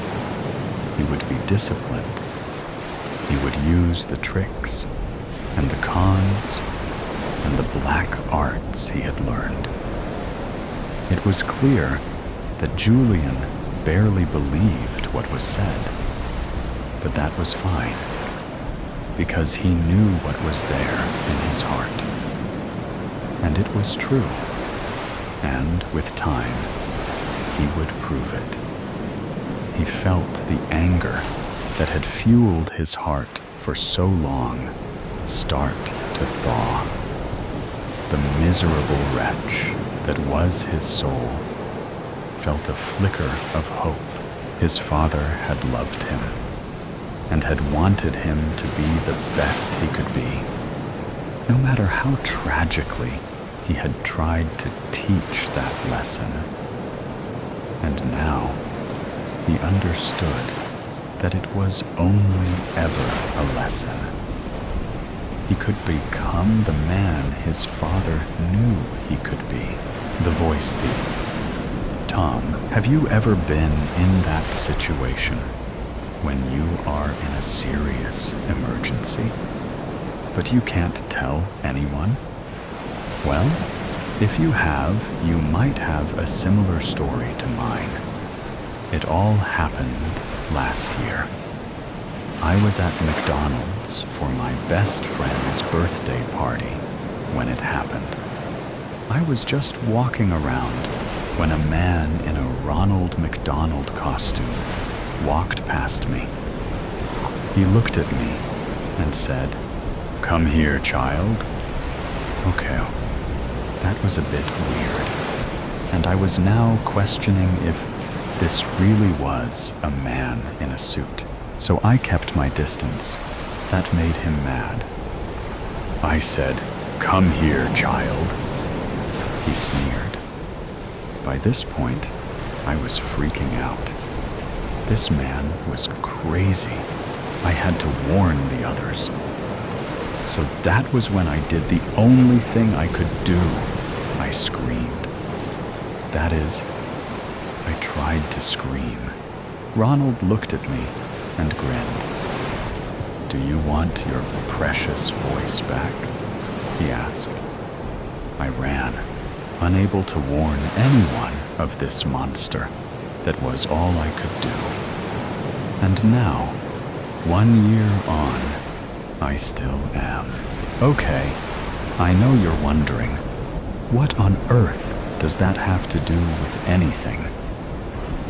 Well, McDonald's is about to close down, so they're throwing a goodbye party.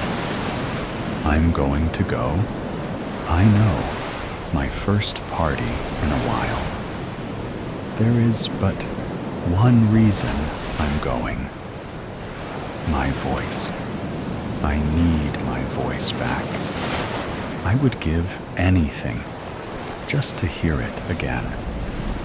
I'm getting this Ronald McDonald guy back for what he has done. Ronald, my trap has worked. For years I have stolen the voices of children and added them to my collection. Each child has had their life ruined, and they don't have the brains to write a note to warn everyone else. But I have now become bored with my collection, and I decided, why not just capture the kids? I do have an enormous basement to put them in, and who would miss those brats anyway? My plan is simple.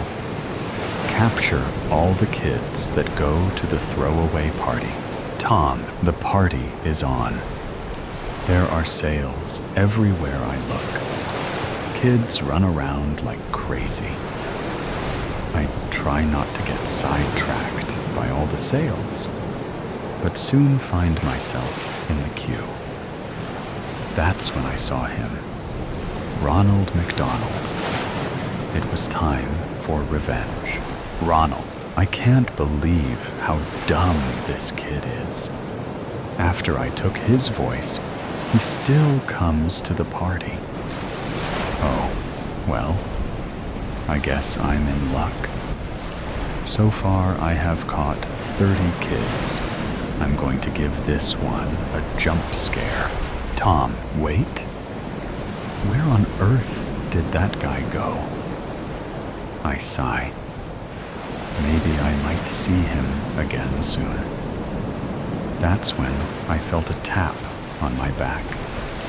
I turned around, and there he was, Ronald McDonald, his lips a blood-red color. "Come, child," he says. It's all a repeat of the first time we met. I forget revenge and run. And I won't stop this time. Ronald, the kid took the bait. He's running straight into my trap. Now it's time for some fun. Tom, okay. I know you're wondering how I ended up in this trap. But not even I know. I hear a creak as Ronald and McDonald enter the room. He holds my voice in one hand and a knife in the other. "Do you want your precious voice back?" he asked with a grin of pure evil. I wanted to scream, but I couldn't. I had no voice. That was when Ronald did something horrid. He killed my voice. He stabbed it. My voice screamed, and my throat went numb. My mission had failed. Ronald laughed, a wicked laugh. It was the type of laugh that freezes fire and melts ice. Then it occurred to me, I was going to die. Ronald, this kid has been an interesting type. The type that I like to turn into food. I seized him by the throat and carried him down a long passageway to the food processor. What food would I turn him into? A child nugget. Perfect. What a snack they will be. I'm drooling just thinking about it. Time to drop him in. Tom, I can't believe this. Pure cannibalism. Ronald let go. I fell down through the machine, landing in a pile of breadcrumbs. Before I could relocate, a huge roller ran over the top of me. I was knocked out cold. When I woke, I was in a freezer, marinating. Ronald McDonald sure has a bad recipe, I thought. It was cold. I was surprised I wasn't dead yet. Then, out of nowhere, a claw grabbed me and I still shudder to think about it. It dunked me in grease. The grease was boiling. And that's when I realized I was being deep fried. I could feel life draining from my body. I tried to climb out of the grease, but it was too slippery. I was going to be a snack for Ronald McDonald. By now, I was just a blob of food in the universe. My breathing slowed, and with 5 minutes left, I would be cooked. Every second became a struggle. I was dying. 1 minute left. You can do this, I told myself. 30 seconds left. You can do this, I said, between each gulp of air. 10 seconds. I gave up. The heat swallowed me up the way Ronald McDonald will when I come out of here. The truth was clear. I couldn't do this. Ronald, ding. The door creaked open and slammed down on the floor. Out came my child nuggets. I licked my lips. Tasty. They smell delicious. I lifted one up and took a bite. Crunchy. Soon, I have eaten them all. They should be on the menu. Oh well, I guess it's time to go upstairs. You never know who might be up there, just waiting to be taken. A woman of loose morals. Neha covered her head with the dupatta of her salwar kameez and wrapped it across her shoulder. She put on the oversized black sunglasses borrowed from her roommate, Kavya, who, along with the rest of the second-year students of Kasturba Medical College, was attending the first lecture of the day. Dr. Swami was one of the lenient professors, and students often got away with marking proxy attendance for their friends. As Neha checked the pen drive in her pocket for the 10th time, she prayed that Kavya would successfully mark her proxy attendance today. Her life depended on it. Leaving behind her Honda Activa parked in the hostel parking, Neha hailed an auto rickshaw 100 meters from the college gate. There could be CCTV cameras outside shops in the market where she was headed. Arriving in an auto rickshaw, dressed in a plain white salwar kameez with her head covered and most of her face obscured by the oversized sunglasses, would make her indistinguishable from the other women walking on the streets. With the auto rickshaw noisily chugging towards the market, Neha fought off a fresh wave of nausea as she recalled the threatening calls and obscene WhatsApp messages she and her friends had been receiving for the past 6 days, while the boys were being threatened with their limbs being hacked off and their eyes ripped out of the sockets. The girls were being terrorized with warnings of brutal rapes and horrifying acid attacks. The message was loud and clear. Withdraw your testimony or face the consequences. Due to fear of backlash and pressure from their families, 10 out of the 12 students had already withdrawn their testimonies, including the boys and girls who had been hospitalized. After all, the right-wing organization they were up against had strong political affiliations and big muscle. In the past few years, the organization members had been accused of vandalism ransacking and violence against minorities. But unfortunately, there had been no convictions. The Mangalore city air was heavy with humidity, but Neha felt a fresh chill sweep through her body as she imagined the repercussions for herself and her family. If the organization found it was she who provided the incriminating evidence, her fear was swiftly replaced by sorrow as she recalled the phone conversation with her family 2 days after the incident. "I have already spoken to Mathur. Your testimony has been withdrawn," Neha's father had said on the phone. Mr. Mathur was the police commissioner of Mangalore City and an old friend of Neha's father. "But Papa, how could you do that? I've been urging all my friends to testify. How can I back out?" "You will do as you're told.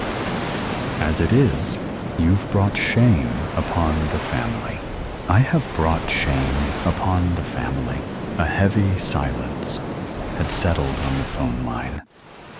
Neha could hear her mother admonishing her father in the background. "Beta, we care about you. We don't want you to get hurt." Her mother's voice was taut with anxiety. "But I'm already hurt, Ma. I'm hurt, and you're asking me to let them go scot-free so that they can keep doing this over and over again." Another pause. "Beta, your father has invested a lot of money in your education. You know how much a medical degree costs." "I know, Ma, but do not spoil your future. One day, you will get married. Who will marry you knowing that you were involved in this incident?" It was the only time in the 19 years of her life that a swear word escaped Neha's lips in front of her parents. Horrified, her mother had returned the phone to her father. "If you do not do as you're told, we'll bring you home and get you married. It's your decision." The line had gone dead. Neha retrieved her mobile from her pocket and dialed Karen's number. No response. Again. With a pang of horror, Neha wondered if he had blocked her. "I just want to know you're okay," she typed. "Call me, please." Neha replaced the phone in her pocket, bracing herself for the next step. The auto rickshaw had reached its destination. Up ahead, Neha could see Ramu's Internet Cafe, the seedy corner shop at the end of the crowded market. As Neha clutched the pen drive in her pocket and headed towards the Internet Cafe, all she could hear was the sound of her pounding heart.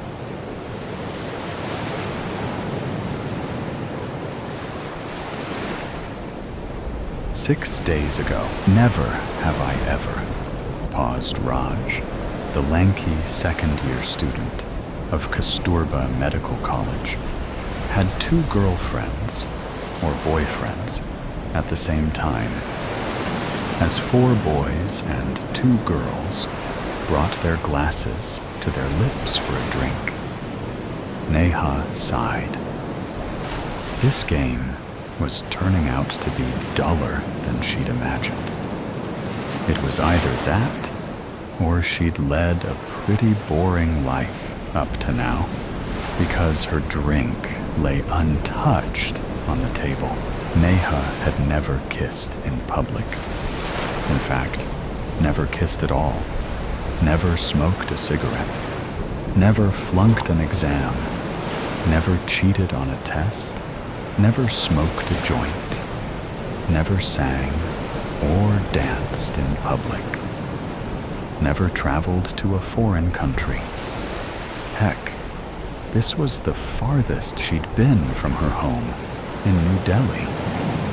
So yes, her life had been pretty uneventful.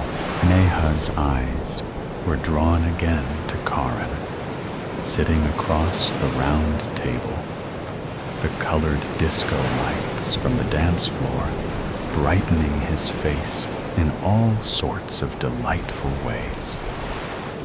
She wondered what he thought of her, or whether he thought of her at all. He seemed to prefer her company to anyone else's in college, and he often blushed in a childlike, innocent way whenever she caught him staring at her. But did he love her the way she loved him? 2 waiters appeared at their table, carrying plates of steaming paneer tikka, juicy chicken tikka, and colorful vegetable platters. The 12 hungry teenagers devoured the food within minutes and ordered another round of snacks. The game resumed with Priya, a portly girl with a shrill voice declaring, "Never have I ever been in love." Sounds faded and sights blurred as Neha's universe shrunk to the space between Karen's eyes. Those gorgeous brown eyes that were looking right at her and conveying feelings that neither of them had been able to express. As though mirroring each other's actions, Neha and Karan lifted their glasses and sipped their drinks, all the while looking at each other. Finishing his drink in a single gulp, Karan excused himself and went towards the exit of the pub. Taking a cue, Neha followed him outside, passing by a group of 30-something-year-olds with children's birthday caps balanced precariously on their heads, gyrating to Badshah's Abi to party Shuru Hui Hai. The party has just begun. On the dance floor, Neha found Karan in the parking outside, leaning against his Maruti Swift, a lit cigarette in his hand. "All okay?" she asked, approaching him. "All good," he said, smiling. "So, are you enjoying your first party?" It was a running joke among her classmates that how Neha Kapoor, the supreme nerd, had artfully avoided all parties in the first year of college and focused solely on her studies, while the rest of her classmates had spent every weekend in a drunken stupor. "It's not so bad," she said. Karen chuckled. "It won't kill you to admit you're having a blast." The 3 drinks she'd had before they started playing the awful game dominated her senses. Neha wondered whether his lips had always been so full and red and juicy looking, or had she been blind the entire last year. Neha felt his hand on her arm, the pressure maddeningly exciting. His face was tantalizingly close to hers, and she could smell the cigarette on his breath. Wait a minute. Was he pushing her away? "You're drunk. Let's get you something to eat, shall we?" His voice seemed to be coming from faced away, and as Neha followed him inside, she realized with a pang of mortification that she'd just tried to kiss him, and he'd pushed her away. Neha cursed silently as she took her seat at the table, avoiding looking in the direction she'd been looking all evening. She nudged her friend Kavya, sitting next to her. "Meet me in the bathroom," she whispered. Kavya peered at her friend in the semi-darkness of the pub. "Is everything okay?" "Yeah, I just need to talk." Taking extreme care to look anywhere but at him, Neha ambled towards the bathroom, wishing she could disappear. She pushed open the door with the Queen of Hearts sign hanging on it and entered the empty ladies' bathroom. Roughly, she splashed some water on her face and gaped at her reflection in the mirror. 3 drinks, and she'd transformed into a girl who tried to kiss a boy in public, a boy who wasn't even her boyfriend. And the headache, oh, the mighty headache building up behind her eyes. She should have stopped at 1 drink. The whole party experience was so overrated. Neha wasn't sure she'd ever go to another party. What was that? Neha closed the tap and listened attentively. Somebody, a man, was yelling in the local language, and she couldn't understand a word. No, it was more than one man shouting. Loud, angry voices coming from just outside the bathroom door. The music stopped abruptly. The voices grew louder. What was going on? Before Neha could reach the door, a girl's scream pierced the air, sending a chill down her spine. With trembling, cold hands, Neha pushed open the door and peered through the tiny crack. The bright lights hurt her eyes. A group of 25 men, all in a high state of excitement, had barged into the pub and encircled her friends, their faces convoluted in fury. These young men were hollering at the teenagers in a language she couldn't understand while making aggressive, threatening gestures.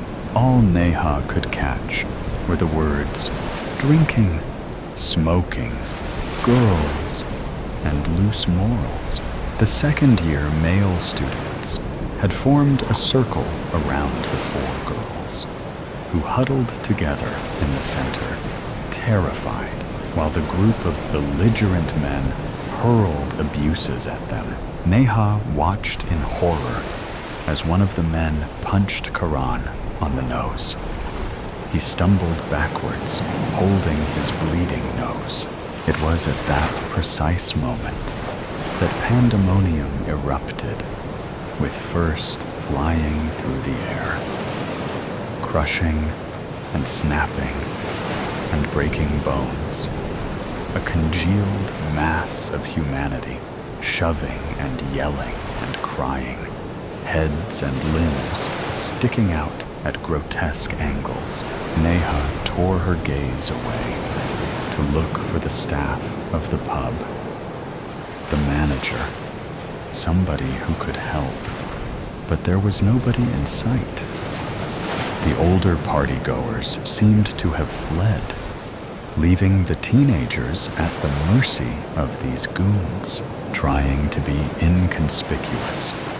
Neha hunkered low on the floor and dialed Mather-uncle's number with shaky hands.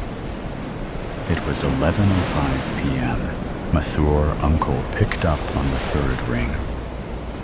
Neha, is everything okay? His voice was alert and tense. Clearly, the call had been unexpected. Neha relayed everything as clearly and precisely as she could. I'm dispatching units right away. I'll be there in 10 minutes. Lock the door. Stay in the bathroom. Neha closed her eyes, teardrops running down her cheeks. Her friends were being beaten to a pulp by these fanatics, and all she'd done was make a phone call while hiding in the bathroom, like the coward that she was. The screams were piercing her eardrums, firing bolts of agony to her brain. She couldn't just sit here and wait. She had to do something. But what could she do? If she went outside, she would get beaten up too. How could she help then? Neha glanced at her sneakers. Grateful she wasn't wearing heels, and turned on her phone's camera. She opened the bathroom door and pressed record. The longer Neha witnessed the dastardly act, the more she felt infuriated and emboldened. She stepped out of the bathroom in her black, knee-length dress and her red sneakers, zooming in on the face of each attacker one by one. The girls had been yanked away from the boys and were being slapped and dragged by their hair by a group of 10 men who had surrounded them. On the other side, the boys were being brutally kicked and punched by another group. Neha drifted towards the exit of the pub while continuing to record the ghastly events. When she was sure she had captured every man's face on camera, Neha put her phone away and whistled loudly. Some men turned around and spotted her. They began yelling at each other. "Catch me if you can, assholes!" With these words, Neha turned on her heels and sped towards the exit of the pub. A group of men dashed after her, breaking the circle around the girls, who pushed the rest of the men out of their way and hurried to the exit. Fear pumped through Neha's veins like adrenaline, propelling her through the parking and towards the main road, deserted at this time of the night. 15 men were chasing her, bellowing and cursing and making obscene gestures. Neha wasn't sure how long she could outrun them or where she could go.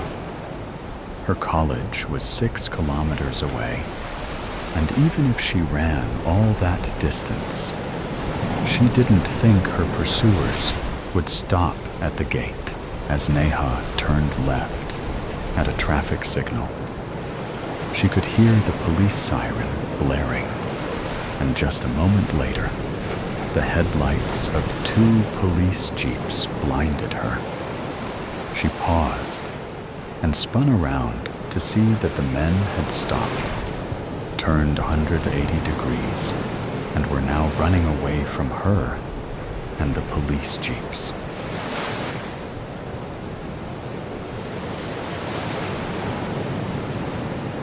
The fusty, windowless cubicle of the internet cafe contained a bulky monitor hooked to a CPU, at least 10 years old. As Neha plugged in the pen drive, her mobile began to ring. "Karan, where are you? Are you okay?" she said breathlessly, an ominous pause. "Neha, I'm okay. Listen carefully. I called to say goodbye," he said in a hoarse voice. "What? What happened?" "My parents have transferred me to another medical college in another city." "Why? Where are you going?" "I can't say." "Look, I'm sorry. Just stay away from this whole business, okay? It's the only way to stay safe. These people..." His voice trailed off. "Karan, I have to go now." "Goodbye, Neha." The line went dead. Neha stared at her mobile, feeling like the whole world was spinning beneath her. A news app on her mobile flashed a news report about a statement by the founding member of the right-wing organization that had attacked them 6 days ago. These girls come from all over the country, drink, smoke, and walk around in the night, spoiling the traditional girls of the city. Why should girls go to pubs? Are they going to serve their future husbands alcohol? Should they not be learning how to make rotis, Indian bread?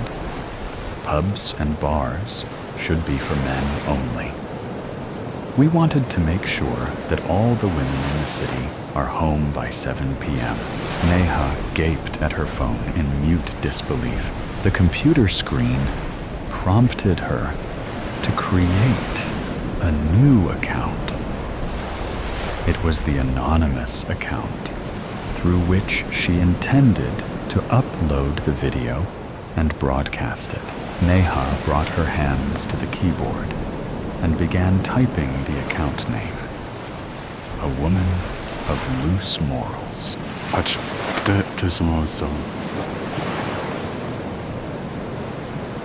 Tita, author's note. To read about the true events that inspired this story, search for Mangalore Pub Attack. Sadly, the 26 men charged with the assault walked free due to lack of evidence, despite the assault being caught on camera. The murderous twins. The McKellen twins felt the librarian's stinky breath brush against their nape, so they quickly slid their dirt and blood-stained hands under the table. "Shut up, you two," hissed the librarian. "Sorry," said Milo McKellen, with the fakest of smiles. The librarian stomped back to his dimly lit desk, where he resumed his scribbling on a notebook. Occasionally, he raised his bald head to survey the hall like a living security camera. Martin McKellen peeked under the table. A few droplets of blood had stained his jeans, and now it would be impossible for him, or rather his mother, if she hadn't been gone, to wash them away. They would become foolproof evidence, marked forever on his favorite pair of pants. A pale moonlight cast long shadows over the library hall, where the McKellen twins, still soaking wet from the rain, had found shelter. They had sat on one of the long benches, their hands and arms covered in dirt and blood. And now they were arguing. Their disagreement kept on drawing the attention of the librarian, who scowled at the twins and scolded them whenever they spoke a little louder. "See that corner over there?" Martin asked Milo. "Let's go talk there. He won't interrupt us." The twins tiptoed to a corner far from where the librarian sat, hoping to get more privacy. They were surrounded by books, as dusty as if no one had ever touched them except the person who had placed them there centuries prior. "So," said Milo. "What were we?" "The body," said Martin. "Yes, the body. I think we should have buried it instead of letting it sink into the lake," Martin snorted. "As if a hump of soil in the middle of the woods is something you see every day. Better than a dead woman in the trunk of her own car, if you ask me." What other options were there? I couldn't even think straight. Those damn blue lights. "Well, it's no use discussing this now," said Milo. "We got rid of her." Something hit the floor and echoed throughout the library hall. Martin peeped out. The librarian was kneeling near the bench where the twins were sitting earlier, and he was struggling to get back up. The ink from his fountain pen had bled in a large puddle onto the marble floor, and now the librarian was fumbling for a tissue to clean that mess with. Milo peeped too, and he said, "He'll be busy for a while." Martin leaned against the book-filled shelves and sighed. "We can't hide in a library forever, Milo." "I know," he said. "But we've got to at least wait for the rain to stop so that we can hop on a train and leave." "Where were you thinking?" Martin asked. Milo shrugged. "I don't know. Canada?" Suddenly, a clap of thunder boomed in the night sky outside, and the library's doors burst open. Martin looked over at the two men who had just entered the building. They were wet, just like the twins were, but they wore blue uniforms, like police officers, said Martin in a quivering whisper. "There's two of them. What do we do?" Milo whispered back. Martin shook his head. "I have no idea," he thought. He was afraid to even think at this point. "They came looking for us," said Milo. "No doubt about that. Otherwise, what would two police officers do in a library after hours?" "Hush, Milo," said Martin. "Please, don't let us be caught." "Good evening," thundered a voice. It was one of the two men. The twins cocked their ears. "I'm Agent Phillips, and this is Agent Clifford. We're looking for a couple of young men, probably in their 20s, red-haired, pretty thin." The librarian did not answer, so the other police officer, Clifford, urged him. "Have you seen someone with this profile by chance?" Martin held his breath. He prayed the librarian didn't reveal where he and his brother were hiding. Second by second, a thick silence was filling up the atmosphere, like a cake rising in the oven. Except this oven was far too hot, and this cake was about to explode. "Avoid us any trouble, Mr. Librarian," said Agent Phillips. "Just tell us if you've seen them or not, and we won't bother you any longer." Martin pushed Milo back into the corner and flattened himself against the bookshelves in case their cover was about to be blown. The librarian cleared his throat and spoke. "No," he said. "I haven't seen them." Martin and Milo gasped as quietly as they could and peeped out from behind the bookshelves once again. The two police officers were looking at one another. Clifford's eyes became two narrow slits, two poison darts he was now aiming at the librarian.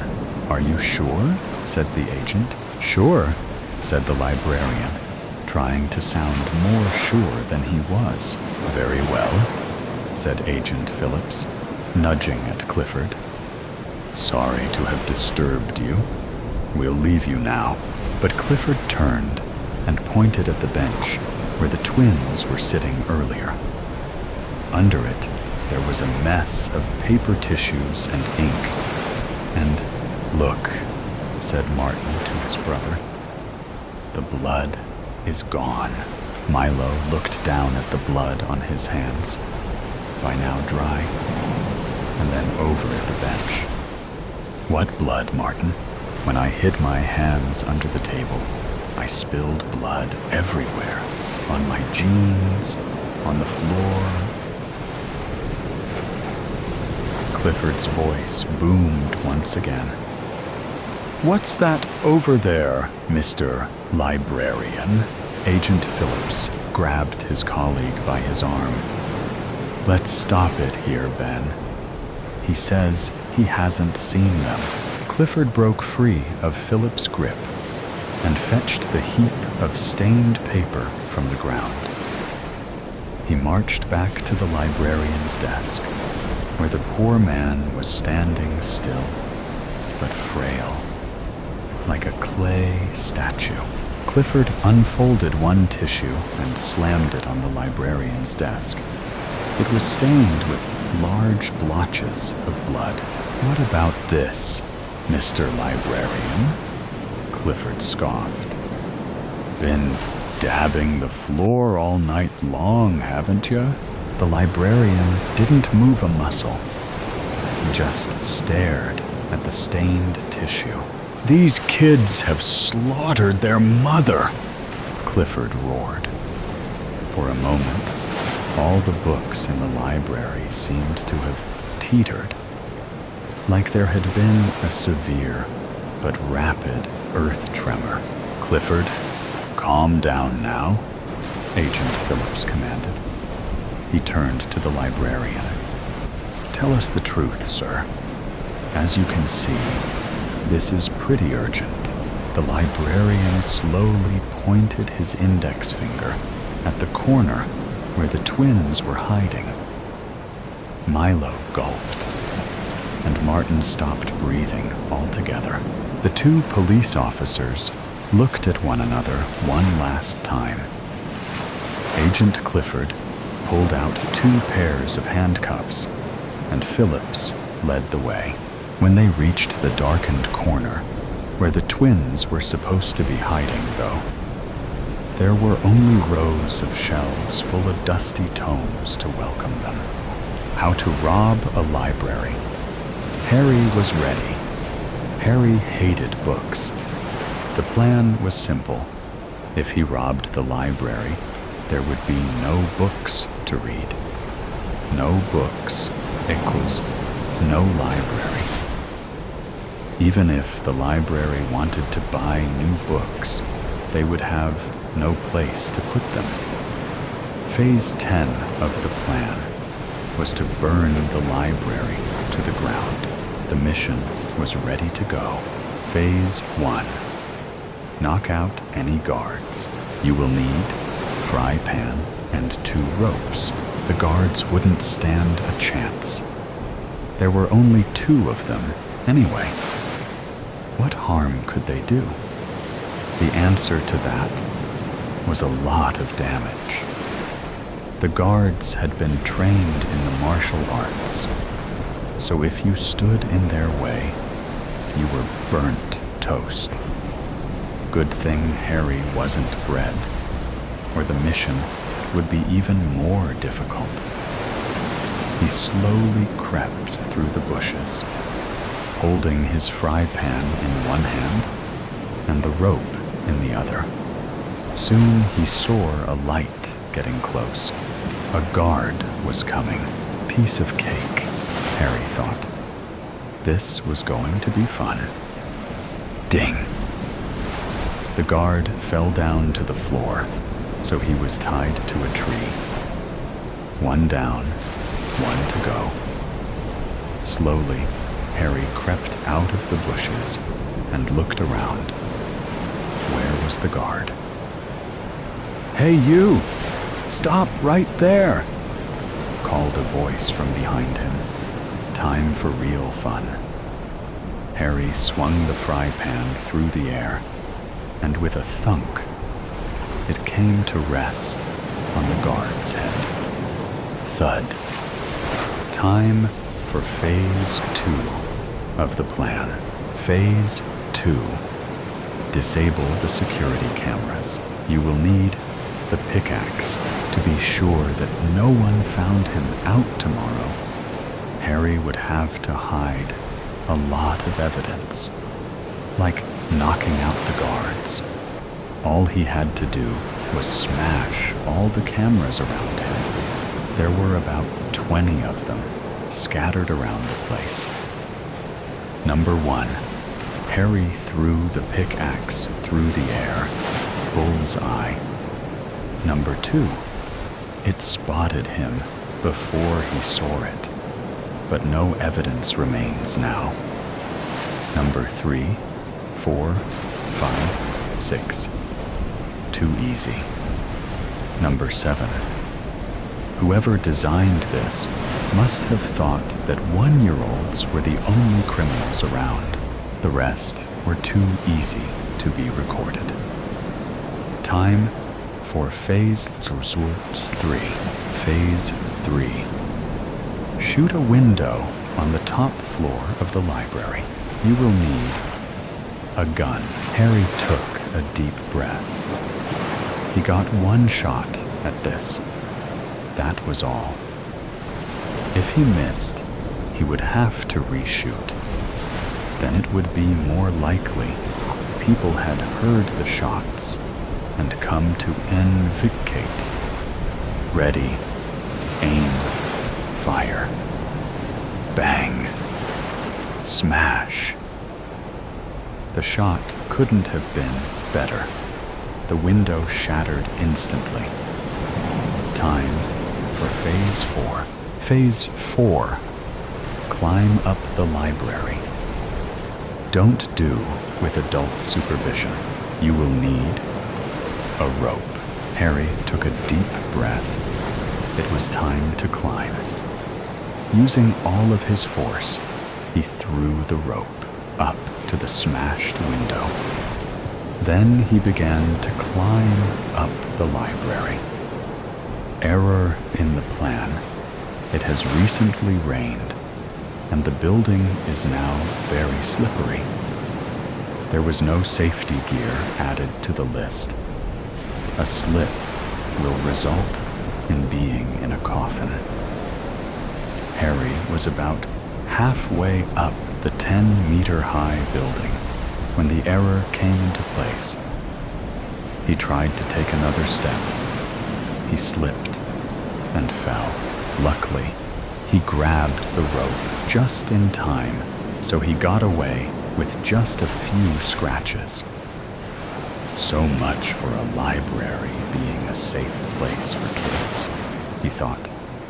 Finally, he reached the top. It was time for Phase 5. Phase 5. Take down the librarian. The librarian will never leave. Its post, not even after hours. You will need glue and the remaining rope. Harry looked around, knowing the librarian could be anywhere, watching him. He got to work covering the floor with glue. It was going to be a sticky trap to fall into. Time to do the fun bit. Make noise. One thing you should know about librarians is they hate noise. Shh is one of their favorite words to use. So, noise would be the bait to the trap.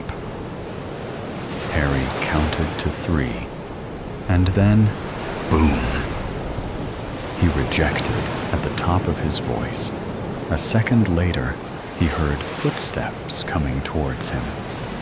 "I'm over here!" he cried. The librarian turned around and scowled. "Come here, boy."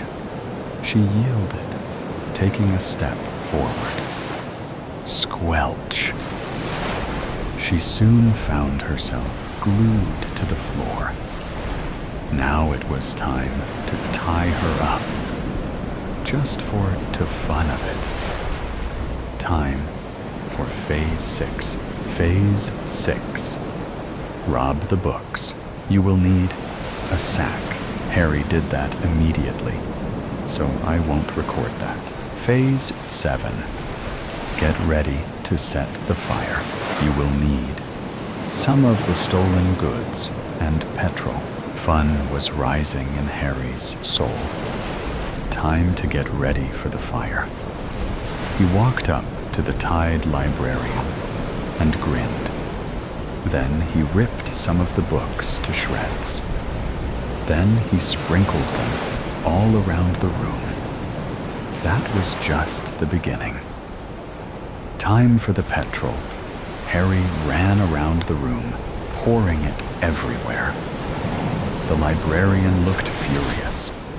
That made Harry feel a sense of achievement. Phase 8. Make sure the librarian won't get killed in the fire. You won't need anything. Harry walked up to the librarian. "I'm sorry, miss, but I'm going to have to throw you out the window," he said. The librarian looked furiously at him. "Did you not know that a librarian never leaves its post?" She screamed angrily. "Oh well," thought Harry, "so be it." Phase 8 has been cancelled. Phase 9. Make sure you can escape easily. You will need a safe place. Harry looked around the room. He couldn't go through the window because the rope would catch fire. He couldn't just stay here, though. He had to do something. It was then that Harry realized that there was a door to the library, so he could just escape through it. Too bad it can't be a bit dramatic, he thought. Phase 10. Light the fire. You will need the matches. Flick. Harry struck the match. Then he walked over to the petrol.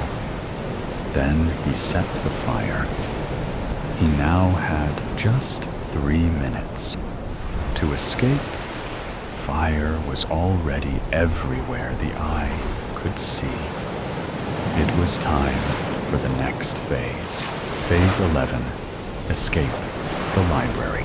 You will need lots of luck. Without looking back at the screaming librarian, Harry raced downstairs.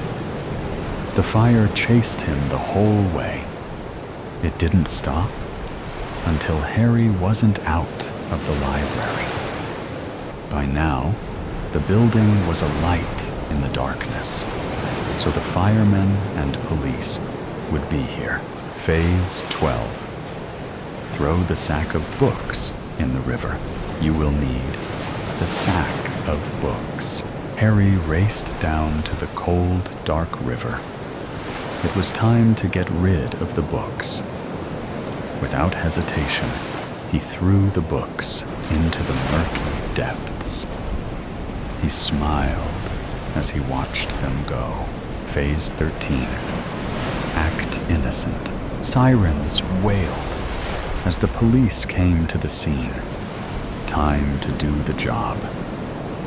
Harry walked right past the police, and they didn't notice. Who would expect a kid to break into a library and murder someone anyway?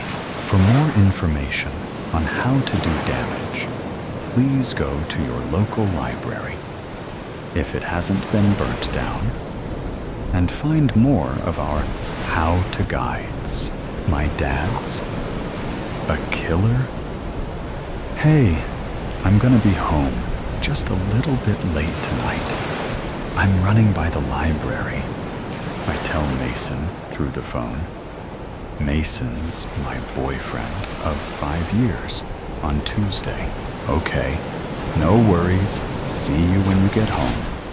Love you. Love you, I say, and hang up. Right now, I'm taking forensic classes, and I'm totally lost. You'd think it'd be easier, but you'd be mistaken.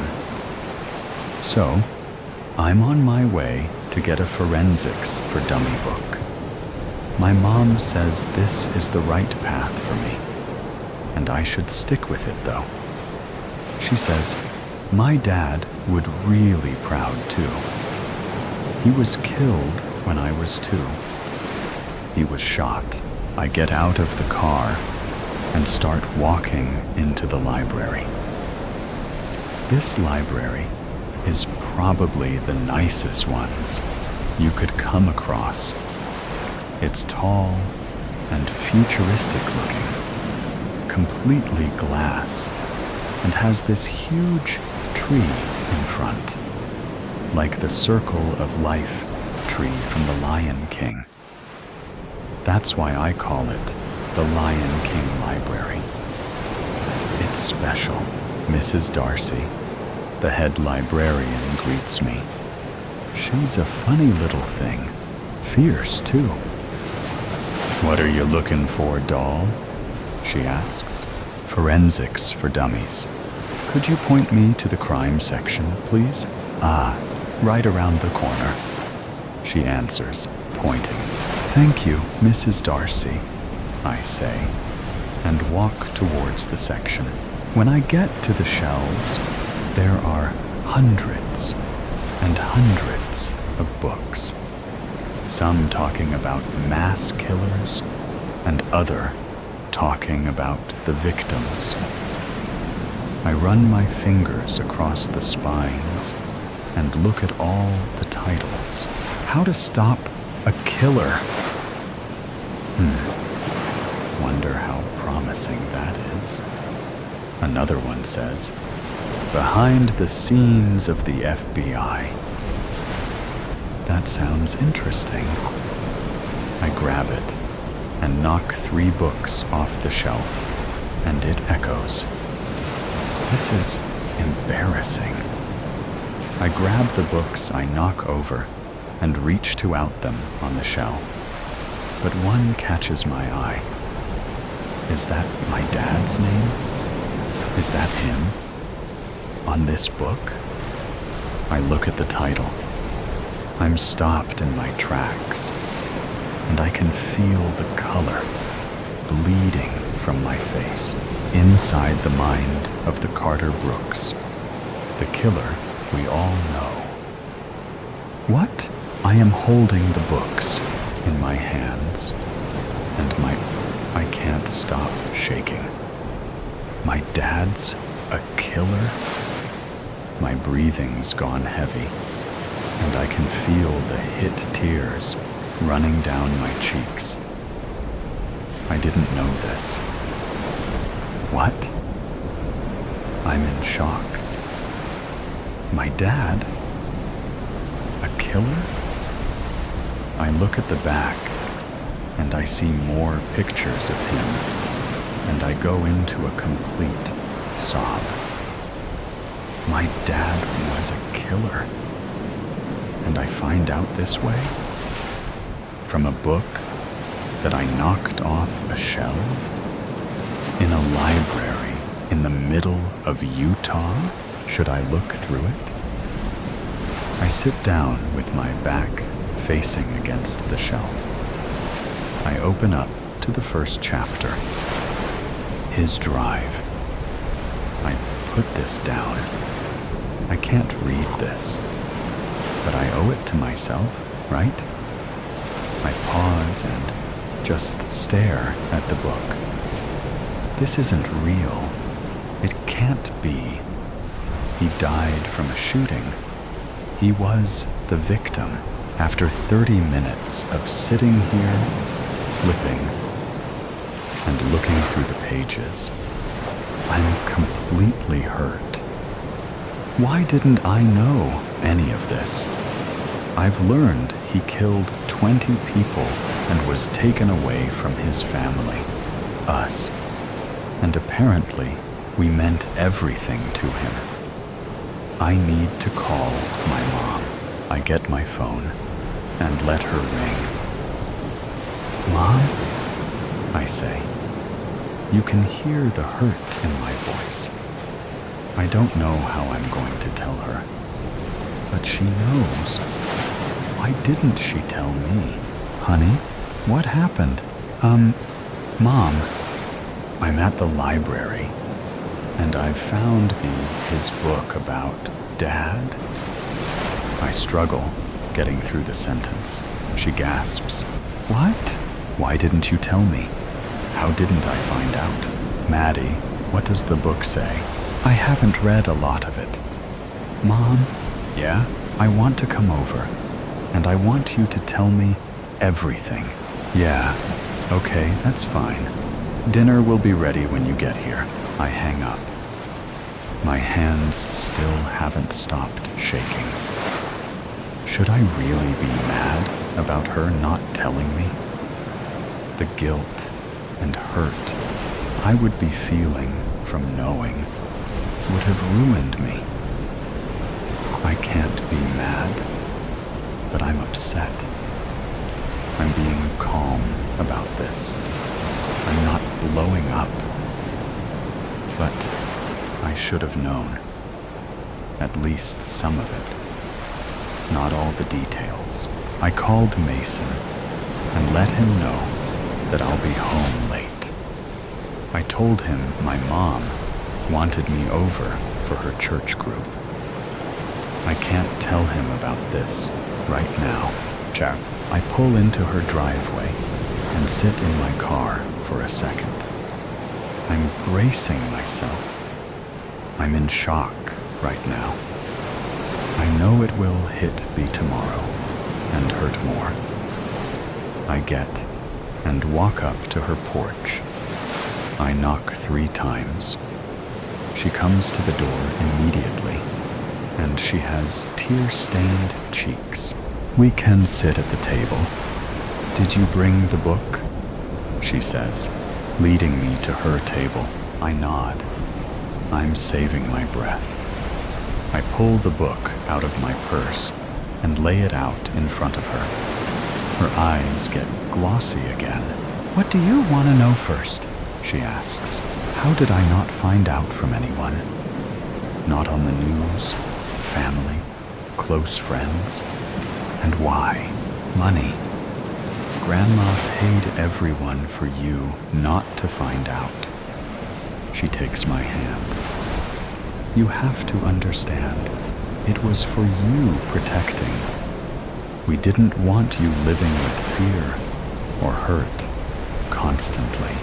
Were you going to tell me? Ever? How did you think I wasn't going to find out?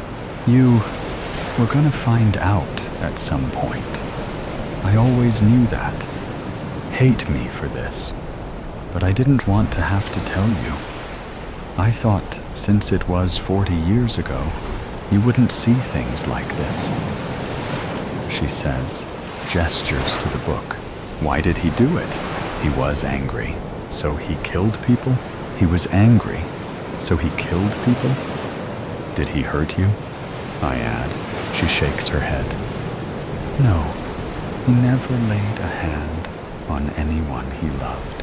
What was wrong with him? What inside him made him wanna kill someone? It can't just be anger, Mom. I mean, I'm in my first semester for forensics, but I know that can't be it. Mom, I know you know. She looks down at her plate. We haven't even started eating yet. The food's getting cold. He had multiple personalities. 2. When he was angry, it triggered his even angrier ego. He would go on killing sprees, she says through tears. This isn't easy for her. I imagine this isn't something she wants to revisit. You accepted that? Did you try to get help for him? I had to accept it. He wasn't always like that. After his dad and mom died, that's when it happened. And I did try to get him help. He wouldn't let me do it for him, not even behind his back. Did he tell you when he was doing it? Never. It was always when I would visit it, family or friends, when I was out of town. And I wanted a divorce, even though I loved him more than anyone understood. But I knew that would make things worse in his head, so it never happened. I'm not mad at you, Mom, I say, looking up at her. I think she needs to hear that. You're not? And she tilts her head a little, because I would be. No, I'm in shock right now. Everything feels numb, and Jay didn't really know him. We weren't close. I choke on my tears. But I thought he was the victim, not the guy behind the trigger. I know. I'm impressed on how calm you're reacting. And I'm sure this will all hit differently tomorrow. But you have to understand, knowing everything will make it harder to cope with.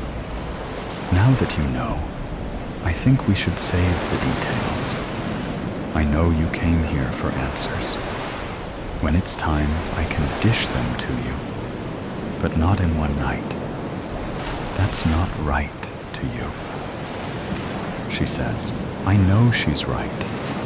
If I knew everything, who knows what my mindset would be, or what I would do. Let's eat, I say, and I look up at her. I change my mind. I don't want to know all this right now. It's too heavy. We finish dinner, and we clean up the dishes. Can I leave the book here? I don't want to return it, and I don't want to read it. I ask. Yeah, sure. You can leave it on that table. She answers. Thank you for telling me all this and letting me come over in a moment. I know it must be hard to revisit all of this. Of course. You had to know at some point. I'm glad you called me, though, she says, and I grab my keys off the coffee table. Maddie, don't brush this off, though. I know you're hurt and scared. I can tell. Don't move past it as fast as you can. She adds, I won't. I love you, Mom. I have to get back to Mason. I lean over and hug her goodbye, and I hold on for a couple seconds longer. She lets go, and I walk out, carefully shutting her door behind me. I sit in my car for a second. I can't wrap my head around any of this. My dad's a killer. My dad is a killer. They're all foreign words. On my drive home, I couldn't help but just cry the whole time. I took the long way home, so Mason didn't see the tear stains, hoping they would dowry in time. Hey, how was it? Mason asks when I walk in. It was good. My mom said hi, I say, putting my stuff down. You sure? You okay, babe? He says, pulling me into him. I will be, but I don't want to talk about it tonight. Another time, I say, looking up at him. Okay, the bed's made. You can go to bed if you want. I'll stay out here and give you space. Yeah, okay. He kisses the top of my head, and I go into our room. I don't take off my clothes and change. It's too much work right now. I crawl into bed, and my phone rings. I look over, and it's my mom. Hello, Maddie? Yeah, it's me. Okay. I don't know how this tiny iPad works. Is something wrong? No. I just wanted to say good night and wish you sweet dreams. It will be a heavy night. Oh, good night, Mom. I love you. I love you. And I hang up. At the end of today, this book completely changed me. It's a new part of me now. I know things I wish I didn't. Justice. In a whiskey. March 21st, 1957. There is blood on the bed. His stomach ripped open. His left eye mutilated. And the side table is lying near the door frame. His wife is bawling her eyes out. and there is a half-empty bottle of whiskey under the bed. The cut on his body shows that he was attacked by a knife, and the incision is so clean, almost as if the murderer is an anatomy genius. The mouth of the body is gaping open, and his neck has purple splotches. My friend, who is an investigator, clicks photos from all angles. With each flash of the camera, I see a clue unfolding beside me. Officer Barn rushes towards me, his eyes speaking of a strange fear. He clasps my shoulder, urging me to come out of the room. I march out and stand near the doorframe, my eyes speaking instead of my tongue. "What's the matter, Barn?" I ask him, trying to hide the expression on my face. "We need to hurry. This case is a very high profile." He coughs up, interrupting himself. He's not an ordinary person. He is the son of a famous business tycoon. This case is no longer a government record. It's a public scandal. He huffs at the end. "I know he is the son of Mr. Edward, owner of the steel factory, but we cannot hurry it up, leaving clues to the rats." I breathe in with ease. We cannot delay it either. Mr. Barnes speaks up. "We need to fasten our belts and rush our brains before it goes out into the hands of the media." I nod my head and once again enter the room, observing each minute detail. I see a leaflet in the vase of flowers. I ask my assistant for gloves. I wear them and take the leaflet carefully from the flowers. It's a prescription. The ink is fading away in the water, but the logo on the paper is smudged, yet noticeable. "Sir, you can hand it over," the forensic officer says, pointing out to a plastic bag in his hands. I take the plastic bag from him and carefully put the leaflet in it. I fold the upper corner of the bag and place it on the left side of my coat pocket. "Sir, the evidence belongs in our department.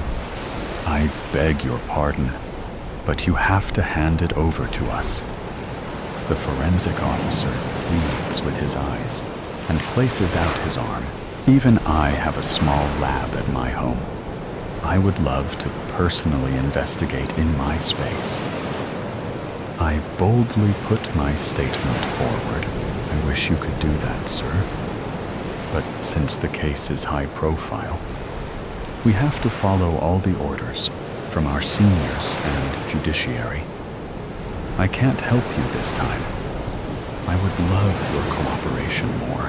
I sign in defeat and take the bag from my right side of my coat and place it in his hand.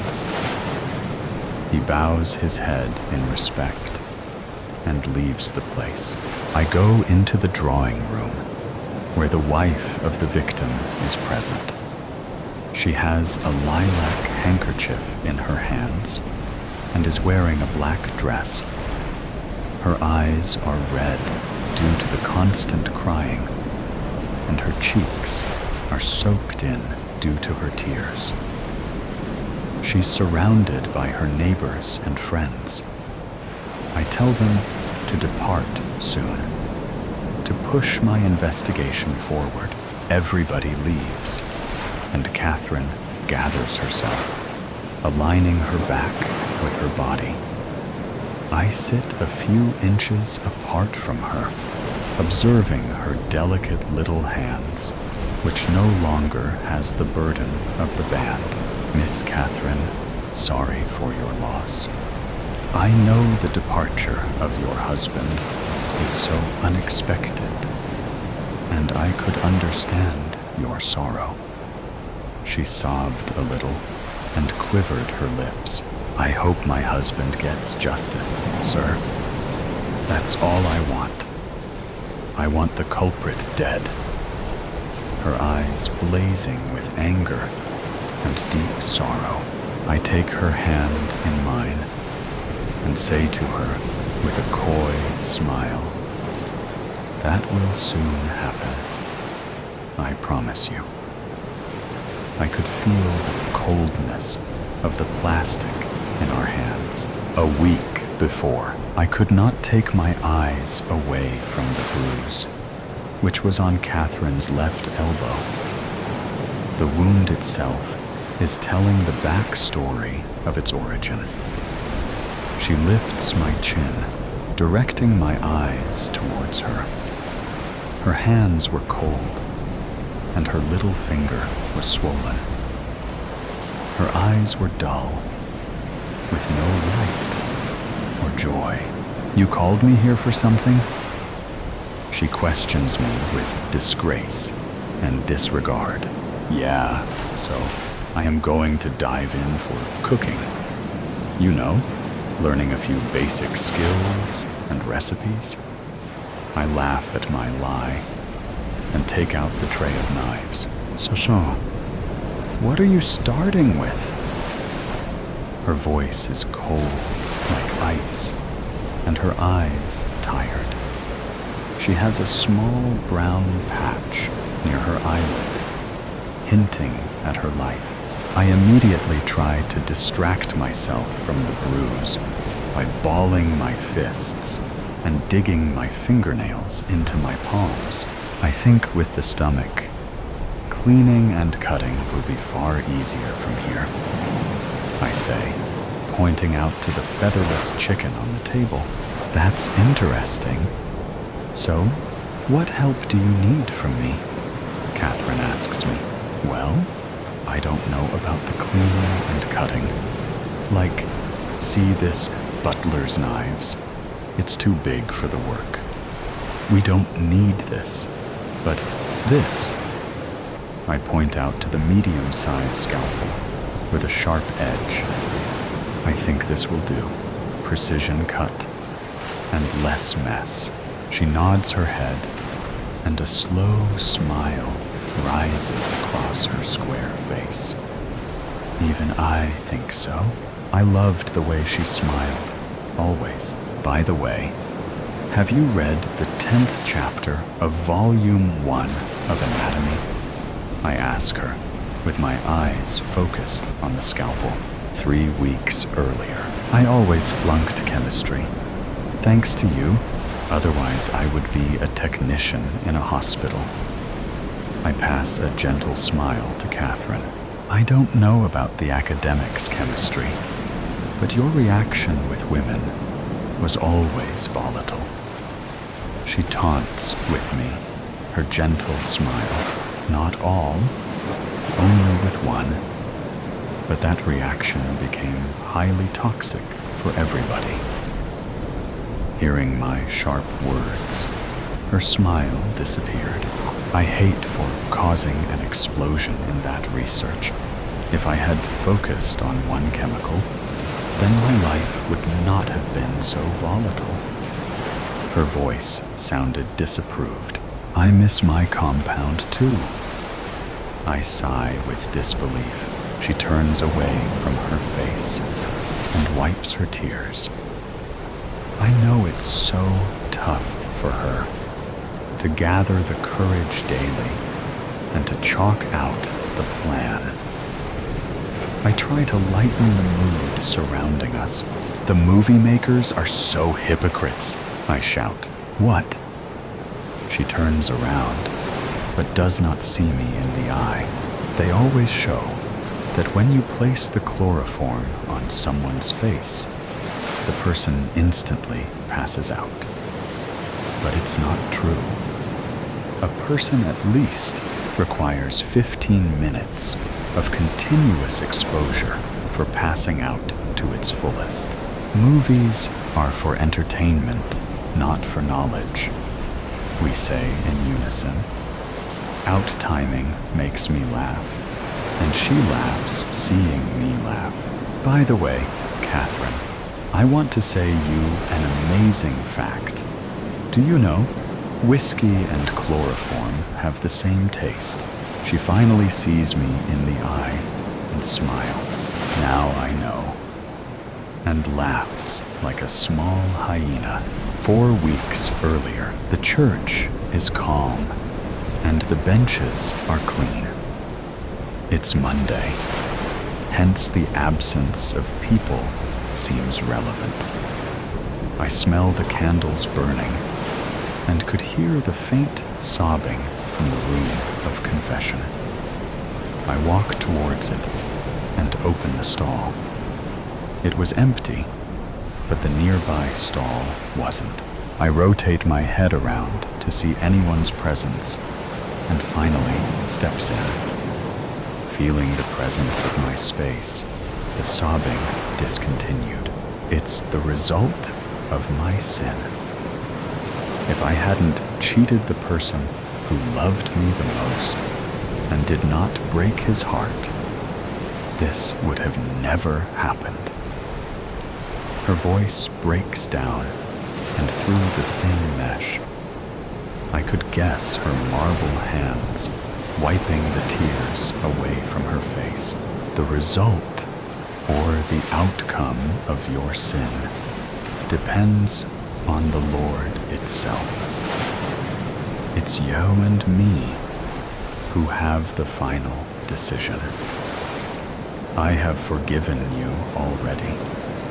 But what about the devotion and love you offer him? Is his response appropriate? Does raising hand on your wife courageous?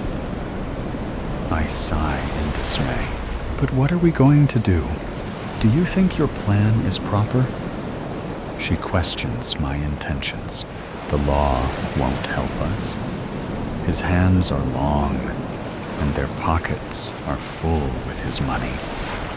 It's not about how I feel. It's about the justice you need.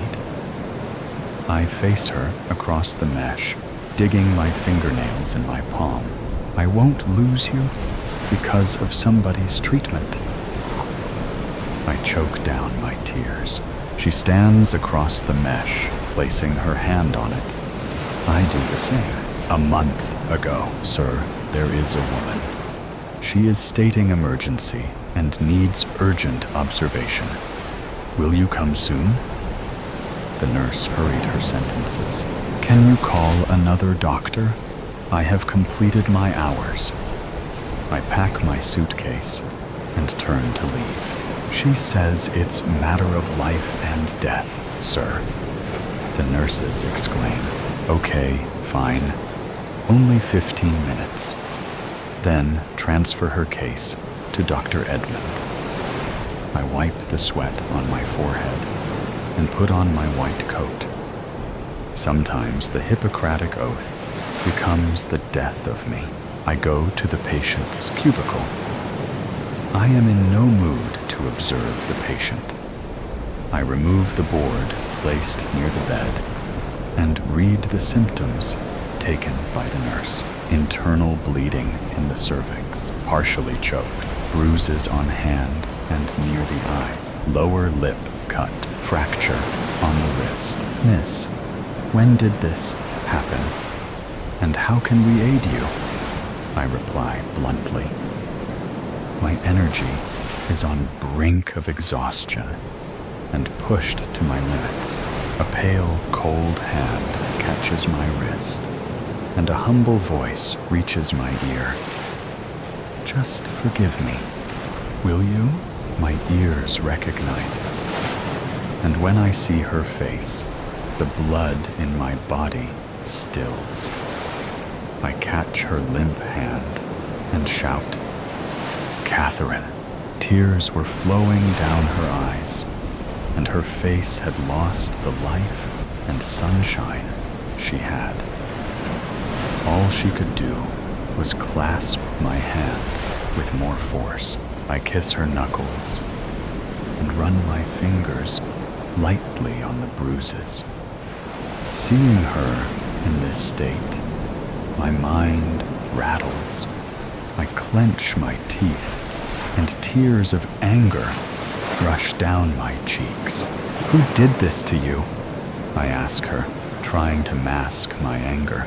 She gathers herself, and with the last courage within her, utters, "My husband."